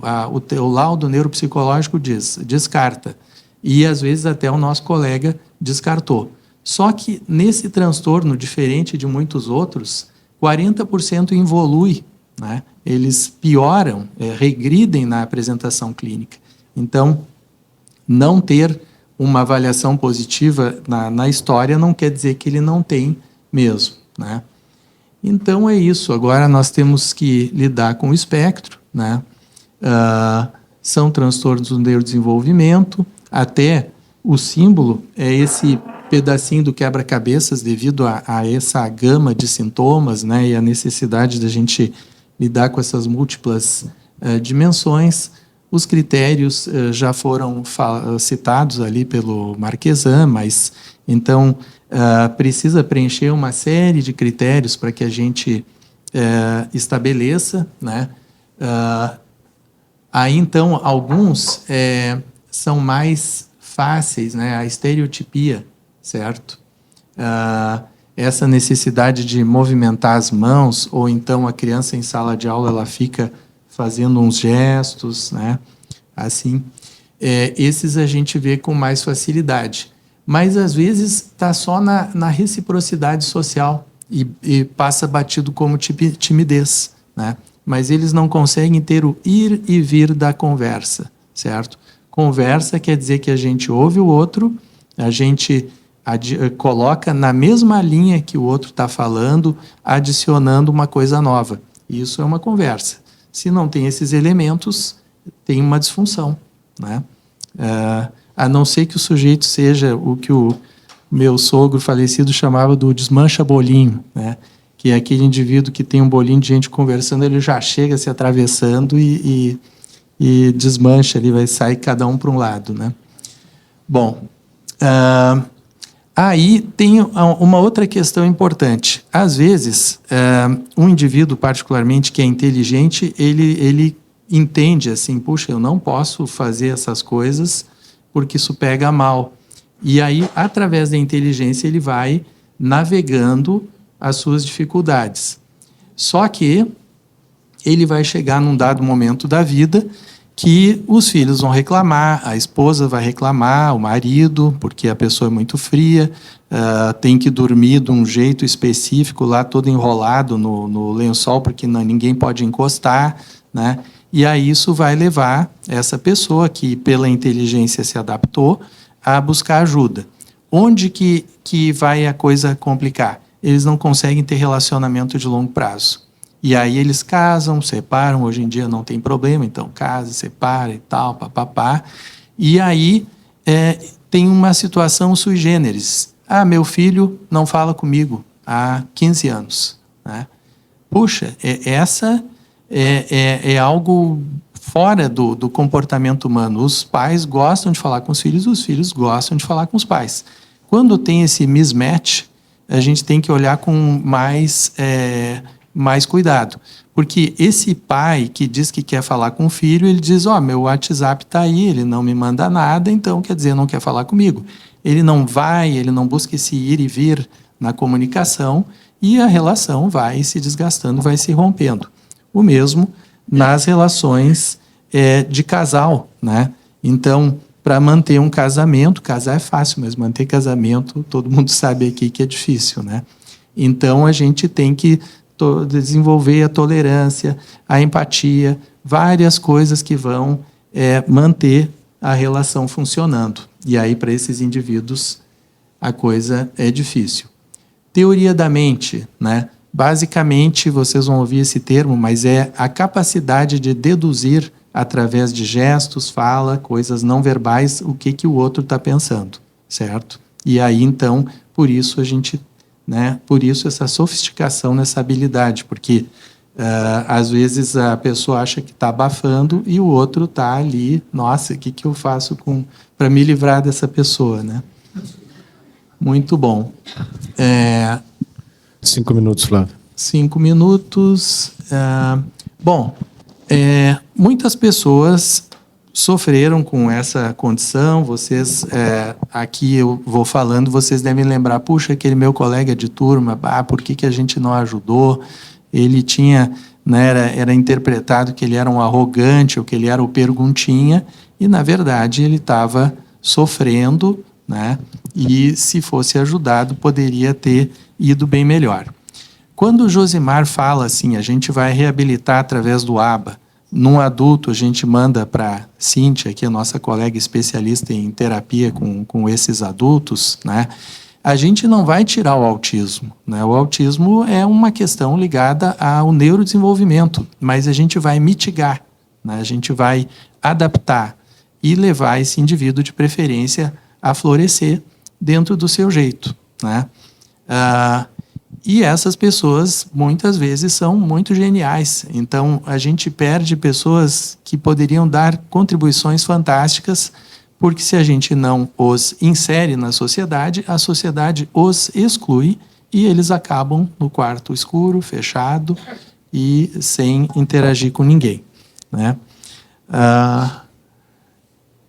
Essas pessoas que não foram ajudadas são, às vezes, uma geração que se perde na história, porque eles não vão conseguir desenvolver relacionamentos, se desenvolver profissionalmente, e eles precisam muito ajuda para ter esse tipo de inclusão, tá? Bom, caiu para mim o adulto. O que a gente faz com o adulto, certo? A gente procura desenvolver as habilidades sociais, tem que ensinar para eles a olhar nos olhos, certo? Porque eles olham para cima, olham para o lado quando estão conversando com as pessoas, e isso deixa o interlocutor confuso, né? Melhorar a funcionalidade, criar rotinas, eles às vezes não conseguem formar rotinas, e ajudar que eles busquem um emprego compatível, né? Eles se dão muito bem quando eles têm essa mente matemática com programação, porque eles ficam trabalhando remotamente e com muito sucesso, né? Apoio, desenvolver essas habilidades. Psicopedagogia no adulto, vocês perguntarão, mas é no adulto mesmo. Por exemplo, tem um indivíduo que eu estou acompanhando, ele conseguiu se formar em Direito, fez faculdade e tudo, mas cada coisa que ele ia ler, ele ficava extremamente nervoso, tá? E ele é desses que regrediu, porque ele foi, durante a faculdade, ele foi muito desafiado e se desgastou muito. E aí, a gente tem que botar ele do lado de uma psicopedagoga para ele ler as coisas inerentes à profissão dele, sem entrar em pânico, né? De maneira que hoje em dia ele não conseguia ler uma petição, ele lê materiais de 40 páginas e ele aprendeu a resumir. Mas alguém tem que ensinar, é a coisa mais curiosa, né? E é coisas que a pessoa sabia, às vezes ela desaprende, né? Entre adultos não é incomum eles reclamarem que eles perderam a memória, como se eles tivessem Alzheimer, tá? E não é que eles perderam a memória, é que todos nós somos incompetentes conforme o nível de complexidade das coisas que a gente deve fazer, certo? Então, a memória era boa no primeiro grau da escolaridade, era boa na faculdade, mas aí, daqui a pouco, esse indivíduo foi para o mestrado. E aí ele entrou em burnout e parece que ele ficou desmemoriado. Aí ele vem para o consultório, estou com déficit de atenção e tal, e a gente vai ver o espectro, né? Bom, então, turma, é isso aí, né? É um tópico aí que tinha certamente outros interessantes, mas o Darcy achou que, por bem, que era bom falarmos disso, porque está na boca do povo, então é importante ouvir aqui, né, uma opinião aí, acadêmica, né, sobre o assunto, né, e valorizando mais uma vez a nossa academia, né, valorizando a proatividade da nossa presidente. E eu tenho dito aí para os meus colegas, saúdo, né, eu acho que o Manuel é um dos novos que está aqui hoje com a gente, mas saúdo os novos colegas, e eu digo que essa academia é assim, sem nenhum pessimismo, mas ela é dos últimos refúgios, né, porque aqui a gente tem esse contato cordial com os colegas, aqui a gente estuda, aqui a gente aprende com os professores e com pessoas mais jovens e jovens talentos aí que estão se juntando a nós, e eu considero que, assim, em tempos difíceis, a medicina precisa ter esses refúgios, né? A gente tem que ter, nem que seja a última aldeia gaulesa, mas a gente tem que ficar firme, né? Porque daqui a pouco novos tempos virão e as coisas devem se acomodar. Eu não nasci otimista, mas a vida me ensinou que os otimistas têm mais razão que os pessimistas, porque as coisas tendem a dar mais certo do que dar errado, né? É isso aí, obrigado.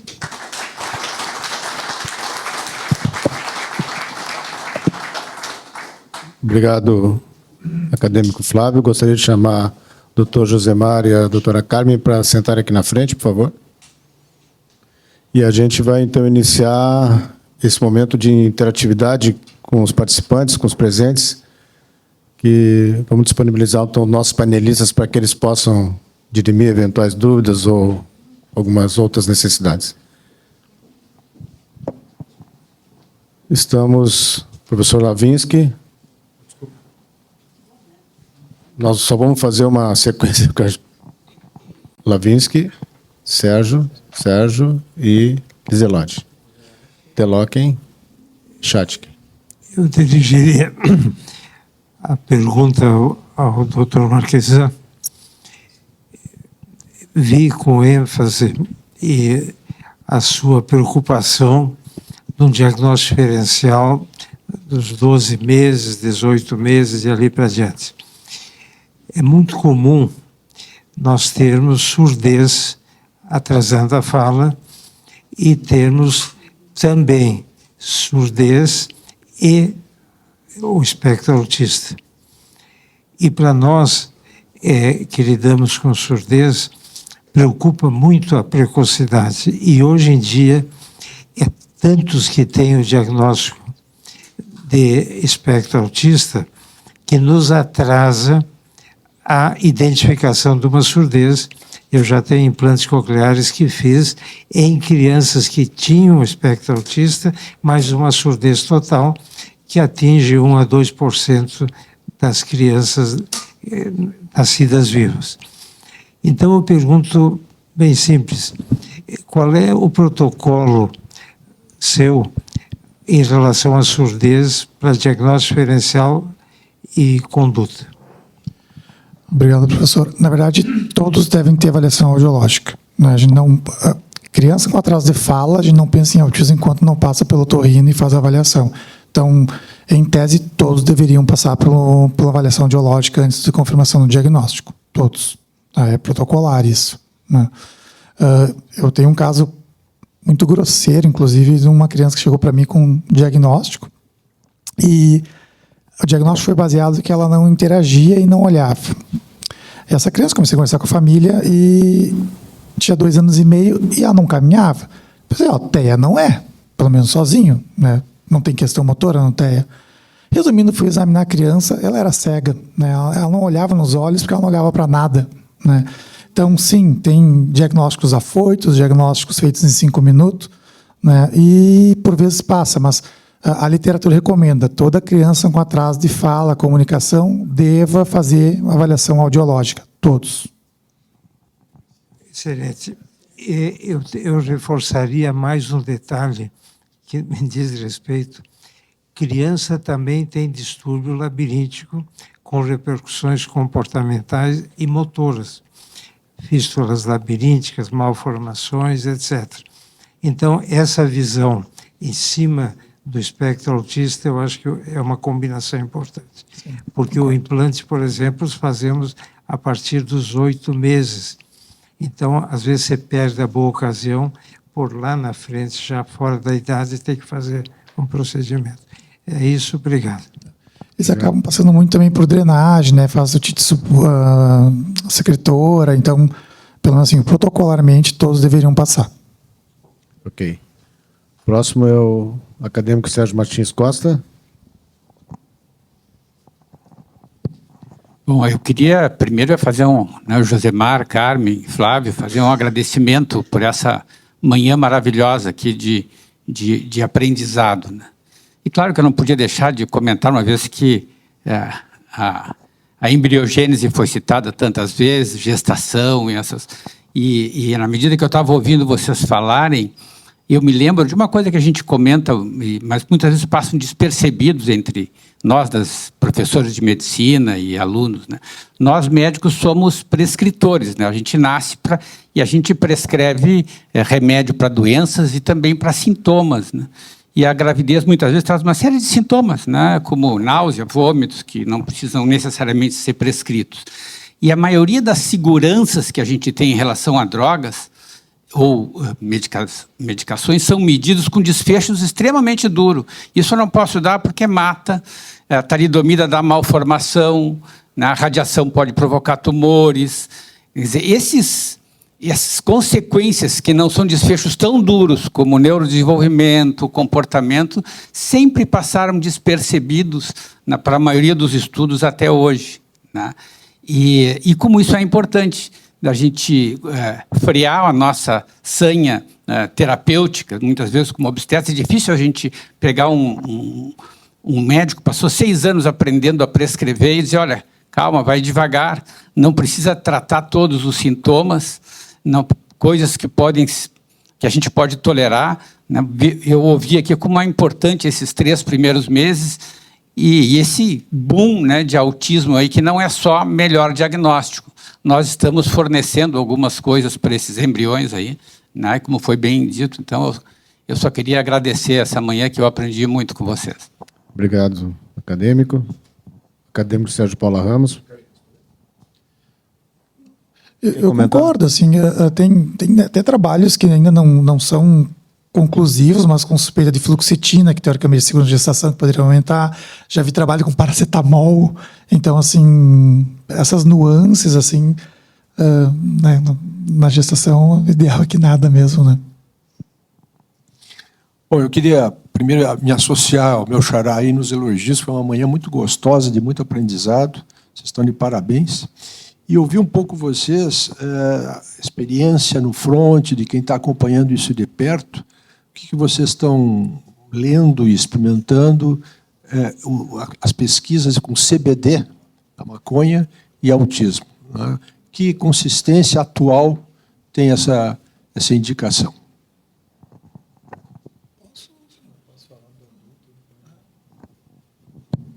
Bom, então o CBD, né, a maconha, ela tem o professor Meshulam, químico, né, da Universidade Hebraica, ele separou 2 coisas principais. A maconha tem um monte de coisa dentro, a planta tem de tudo, mas tem o THC, que é aquele que causa, né, a parte mais psicotomimética, né, da maconha, e tem esse outro que é o CBD, o canabidiol.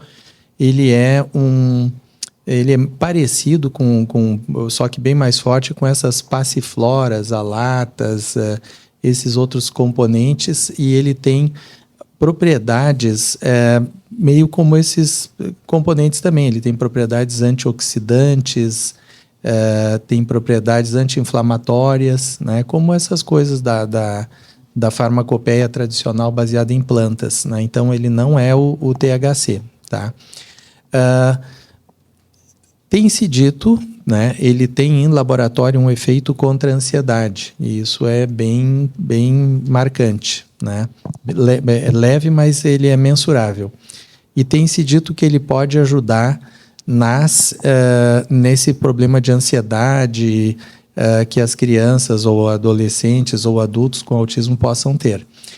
Entretanto, é um terreno embrionário, né? Talvez não faça mal, mas não tem nenhum estudo que prove de forma bem clara que isso aí funcione. É isso que eu posso comentar de adolescente e adulto. Eu não sei se a Carmen e o Josimar querem complementar.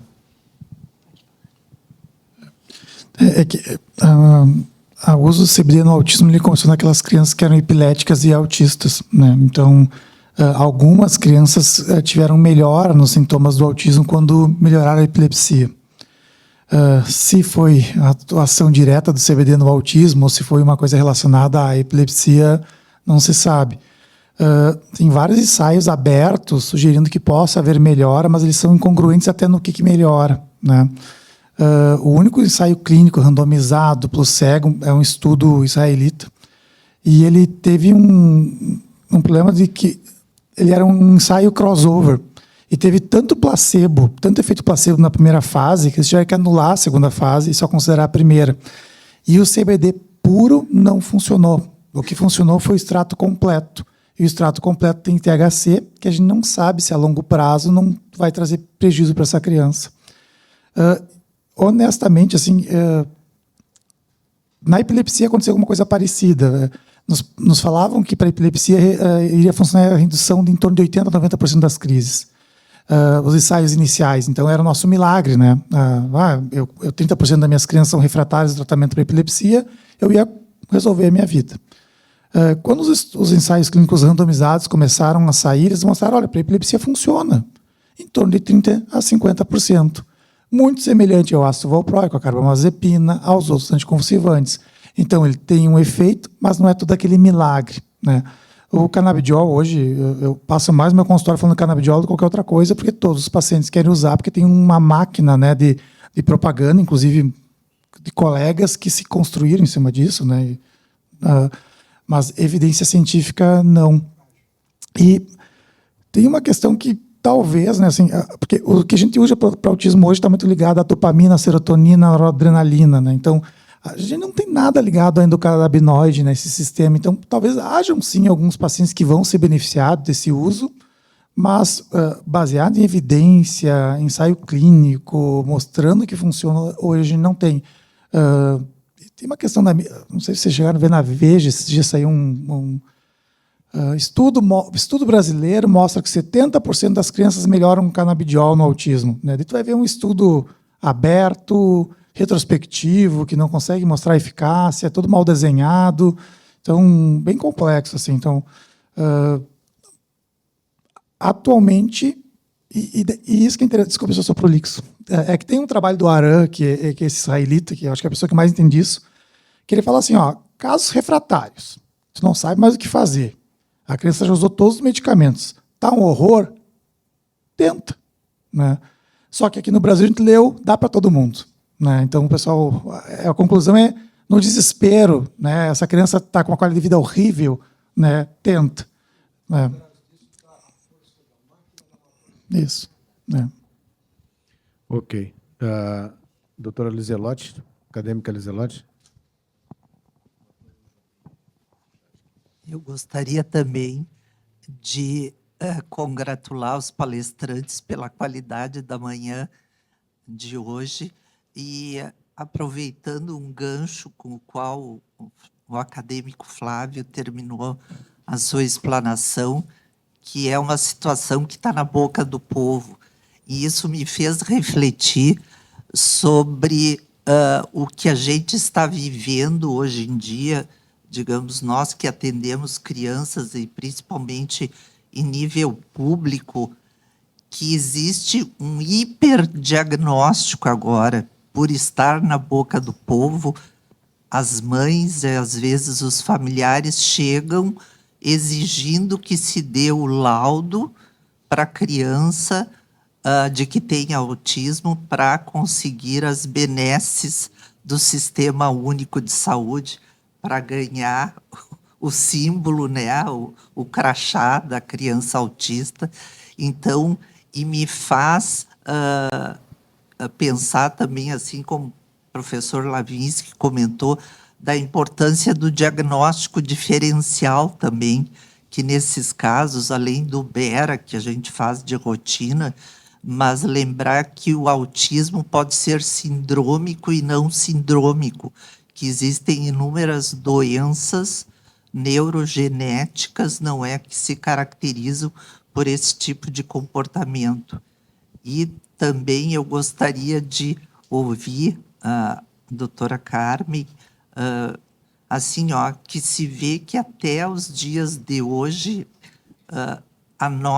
o nosso tratamento medicamentoso, quando necessário, não evoluiu ainda. As drogas, os fármacos utilizados continuam sendo risperidona, aripiprazol, embora a gente tenha todo esse conhecimento que a senhora apresentou, vamos dizer assim, porque todos os ensaios clínicos com mTOR, enfim, drogas antiglutamatérgicas não foram eficazes, não é?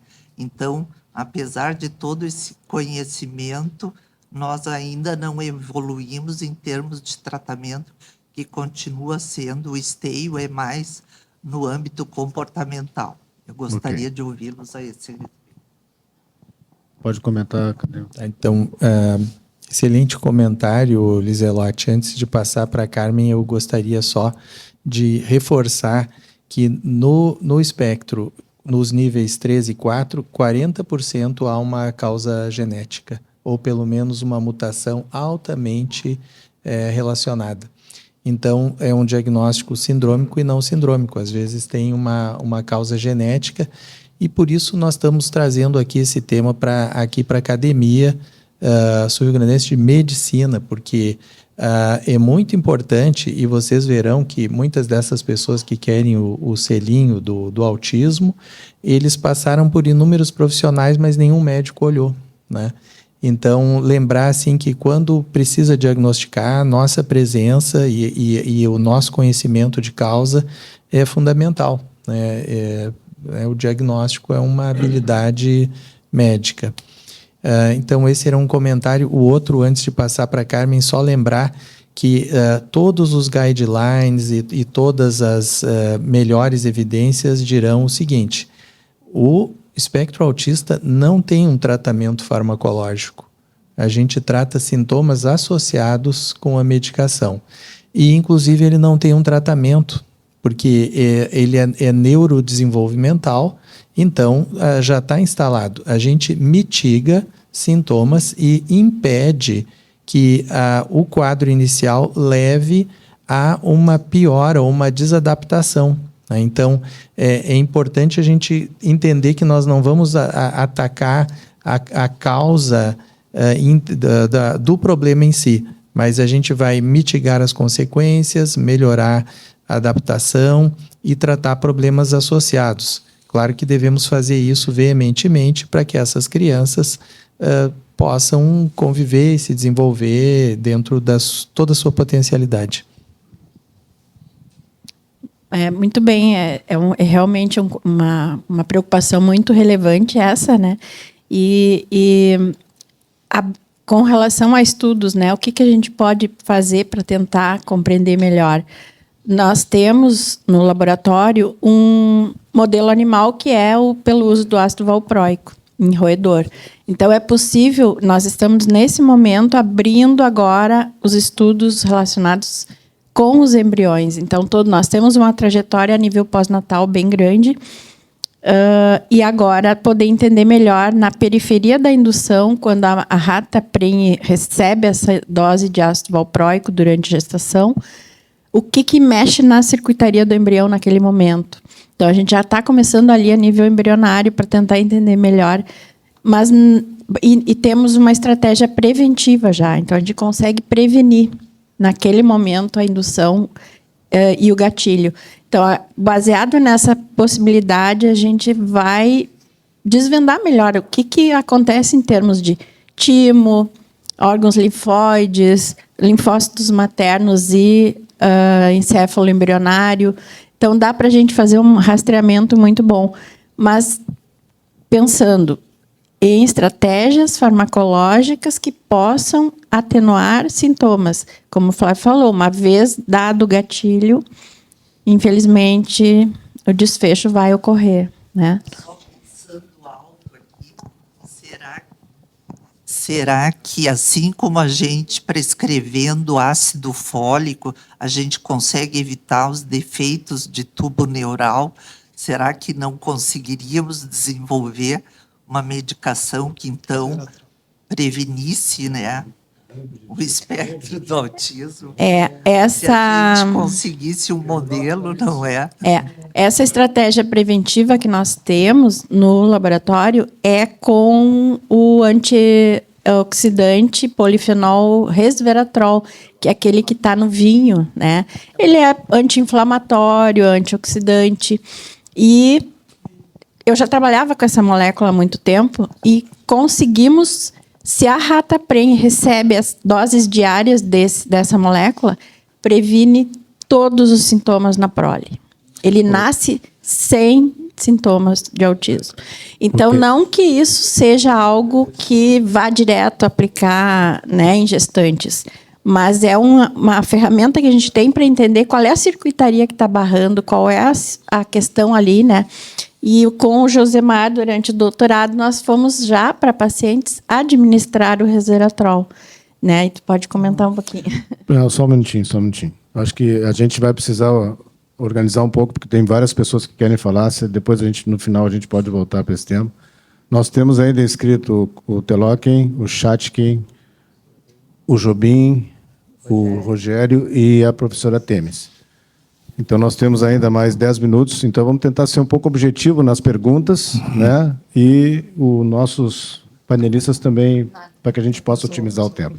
Teloquem, por favor. Primeiro, eu queria agradecer a aula que a gente teve hoje, aprendemos bastante. Eu tenho uma série de perguntas, vou fazer só duas, que eu estou representando aqui uma clínica de reprodução onde eu trabalho, não é? E que eles querem saber, ontem eu falei que ia ter essa aula, e eles querem saber se existe alguma evidência de que óvulos e espermatozoides congelados têm algum impacto, alguma evidência nisso. Não tem, infelizmente. Tá? As técnicas de reprodução assistida não estão elencadas como um fator de risco. O que tem é a idade avançada da mãe e do pai, sobretudo. O pai, passado dos 60 anos, o espermatozoide realmente ele tem alguma diferença que produz risco. Eu quero também te agradecer de tu ter mencionado pela primeira vez aqui no nosso grupo a idade dos 50 anos, não é? Que está muito difícil para nós convencer pessoas que estão acima de 50 a querer um novo relacionamento, ser pai, e a gente põe a lista das complicações fetais, mas eles não acreditam. Obrigado. Obrigado, Teloquem. Chatkin, acadêmico Chatkin. Bem, a minha pergunta é bem objetiva. Já se fala, e se tem alguma comprovação, da relação de tabagismo e asma, mas desde que o pai, no pré-natal, além disso, ou melhor, explicando melhor, na pré-fecundação, se esse pai, futuro pai, fuma, a chance da criança ter asma lá adiante é bem maior, por alteração epigenética. Então, a minha pergunta é essa, assim, se o grupo que fuma antes da fecundação, lá no espermatócito inicial, na espermatogênese, se isso já tem alguma comprovação com o que nós estamos vendo hoje mostrado por vocês. Não tem. Eu também desconheço. Não está na literatura. Então, a gente tem que assumir que, em princípio, não tem.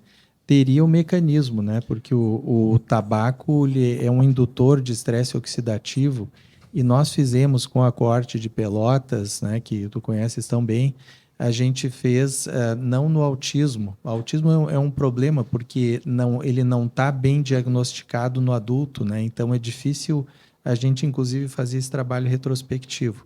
Mas na doença bipolar, um dos fatores que emerge é o tabagismo da mãe, né?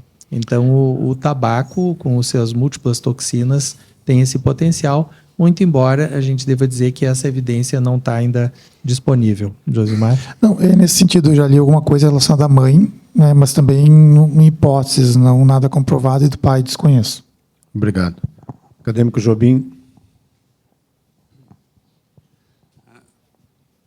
Esses dias eu estava zapeando umas coisas relacionadas a painéis de genes e encontrei, acho que é no Fleury, um painel de genes para autismo. Então, a minha primeira pergunta é se poderiam responder se tem alguma evidência desses genes, são vários genes que eles analisam,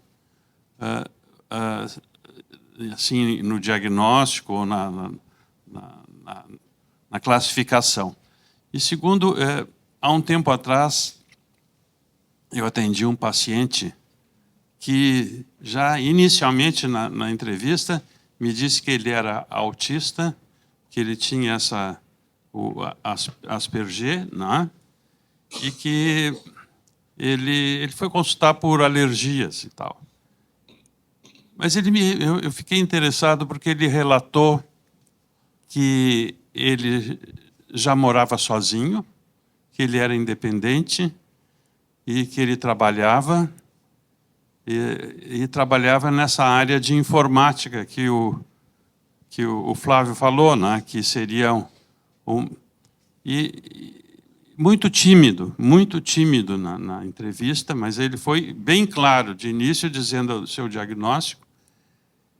Ele falava inglês perfeitamente, e eu perguntei se ele tinha estudado, qual o curso de informática que ele tinha feito. E ele me disse que ele nunca fez curso nenhum de informática, ele aprendeu sozinho, e que ele estava trabalhando para uma empresa estrangeira, né, em casa. Então eu pergunto assim para o nosso neuropediatra, seria interessante que o Flávio falou que muitos estão se dedicando a essa parte, que eles ficam sozinhos em casa trabalhando com sucesso, mas não seria interessante que eles participassem de uma outra coisa, que tivessem mais interação, por exemplo, até a própria medicina? Ok. Né? Primeiro, da parte genética, a gente sabe que o autismo ele é genético, né, e tem um trigger ambiental. Mas 90% das vezes ele é poligênico, e em 10% ele vai ser monogênico. Então, esses painéis, eles são inversos. Então, eu tenho um diagnóstico de autismo e vou buscar uma causa etiológica. Então, eu faço um painel genético buscando os genes de risco. Mas, como o autismo ele é comportamental, o diagnóstico não é baseado nisso, é baseado no comportamento. Então, pensando em autismo hoje, tem duas investigações que a gente tem que fazer: avaliação auditiva e investigação genética. Só que, de maneira geral, as pessoas que têm alterações genéticas que são responsáveis pelo comportamento autista também são deficientes. Então, de maneira geral, no consultório, aquela criança que é inteligente, eu não faço uma investigação plena genética, porque ele não deve ter uma síndrome causando esse comportamento. Em relação à questão, assim, é que as pessoas se adaptam, né, e vivem a sua vida feliz, né, assim, não sei, no adulto, né, a gente vê que são profissões que têm menos contato com as pessoas, de maneira geral, mas que não precisam tanto da socialização. Mas se ele é um indivíduo que está feliz, funcionante, está tocando a vida, teoricamente, se não há prejuízo, as coisas estão andando, né? Às vezes o prejuízo não é laboral, né? Esses indivíduos com Asperger, às vezes, é relacionamento, né? Então, muito embora não tenha uma queixa laboral, pode ter um enorme sofrimento, porque ele não consegue falar com o filho, ele teve inúmeros casamentos, não consegue manter nada com ninguém, então, às vezes, precisa de ajuda. Com relação aos painéis, esse é o problema do painel. Sendo poligênico, ele vai dar um monte de gene de risco, mas ele não vai te responder. É por causa disso, é por causa daquilo. Então, cuidar um pouquinho com isso para a gente não...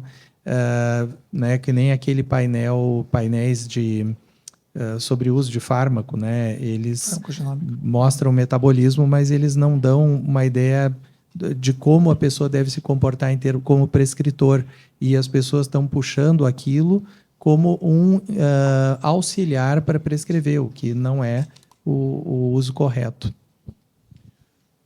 Rogério Sarmento. Bom dia, e queria também me associar, foi fantástica as explanações todas, a gente aprende bastante. Ainda mais eu que sou mais da área cardiovascular, e fico me perguntando algumas coisas em relação a isso, né? Primeiro, duas rápidas perguntas. Primeiro, a gente aprendeu a vida inteira que o IV, foi mostrado pelo Flávio também ali, que a prevalência é muito maior em homens ou meninos do que meninas. E por que cada vez, isso é uma questão que a gente já sabia puramente genética, mas cada vez mais se vê que a epigenética e o ambiente influenciam até no trigger e até na... Por que a gente continua vendo muito mais meninos e homens e adolescentes com autismo? Talvez o que a mulher é protegida por que razão?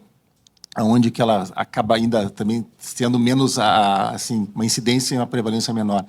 E a segunda pergunta rápida é: a gente tem alguns poucos estudos que sugerem que possa haver alguma associação de doença cardiovascular e autismo. Seria só por causa do comportamento que essas pessoas acabam sendo mais expostas ou desenvolverem mais fatores de risco, ou tem algum link genético com o Dr. Jobim também, que pode haver mais diabetes, mais hipertensão, que vai ter mais infarto, mais AVC, etc, etc.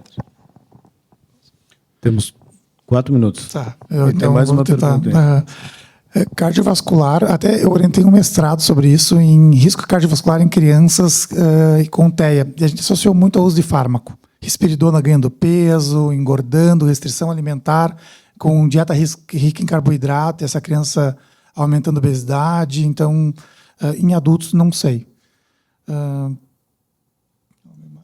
Da proteção do cérebro feminino, né? Posso? Tem questões relacionadas ao XX, XY, então talvez 2X sejam mais protetores, né? E, na verdade, a gente acha que tem muitas meninas nível 1 que passam batido, porque a mulher é melhor na adaptação, então talvez não seja tanto 1:3, 1:4, talvez seja 2:1. Tem mais homens, sim, mas talvez tenha uma proporção de mulheres aí com nível mais baixo, assim, mais leve, que passa batido, e porque a mulher se adapta melhor, tem que o professor falou do mascaramento social, né? Acadêmica Temes, por favor. Bom, primeiro, foi uma bela manhã. Agradeço vocês três, eu achei fantástico. Aprendi horrores, fiquei com grilos também, como todo mundo, ficar pensando. Bom, agora eu gostei de uma maneira muito especial, doutora Carmen, quando ela citou microbioma, porque isto me toca muito de perto, primeiro pela frequência, e onde vocês falou, e eu adorei, quando comentou a frequência de manifestações gastrointestinais. E microbioma, que agora tem esse nome, antes era flora intestinal, nós sabemos que tem uma enorme importância. Então, eu queria saber de vocês como é que anda isso aí, porque poderá ter muita importância na condução do problema, que a gente sabe da mudança do microbioma ao longo da vida, depois dos 16 meses.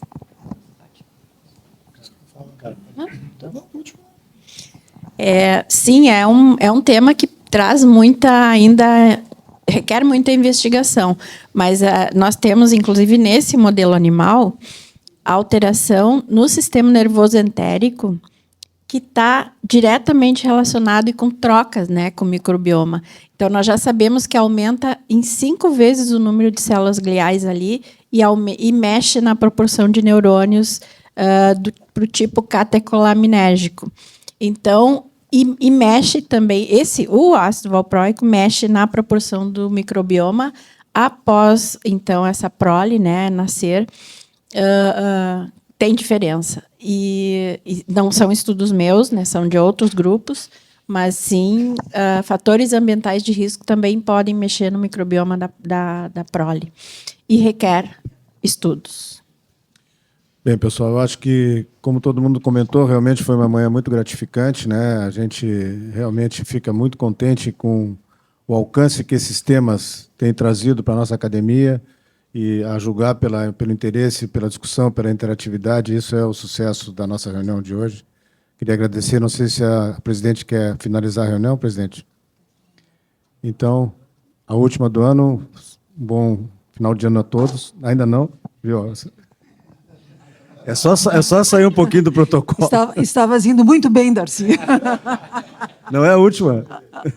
Não, é o seguinte, é a nossa última reunião científica do ano, mas nós temos eventos no mês de dezembro, nós temos o lançamento do nosso livro de especialidades no dia 18, bem no início da reunião nós combinamos, todos serão novamente avisados, que é uma atividade da academia, e o grupo da diretoria sabe que a diretoria não para as reuniões no mês de dezembro, então muito trabalho pela frente, e todos receberão cumprimentos de feliz 2025, que chega em breve. Tá? Com trabalho. Muito obrigado.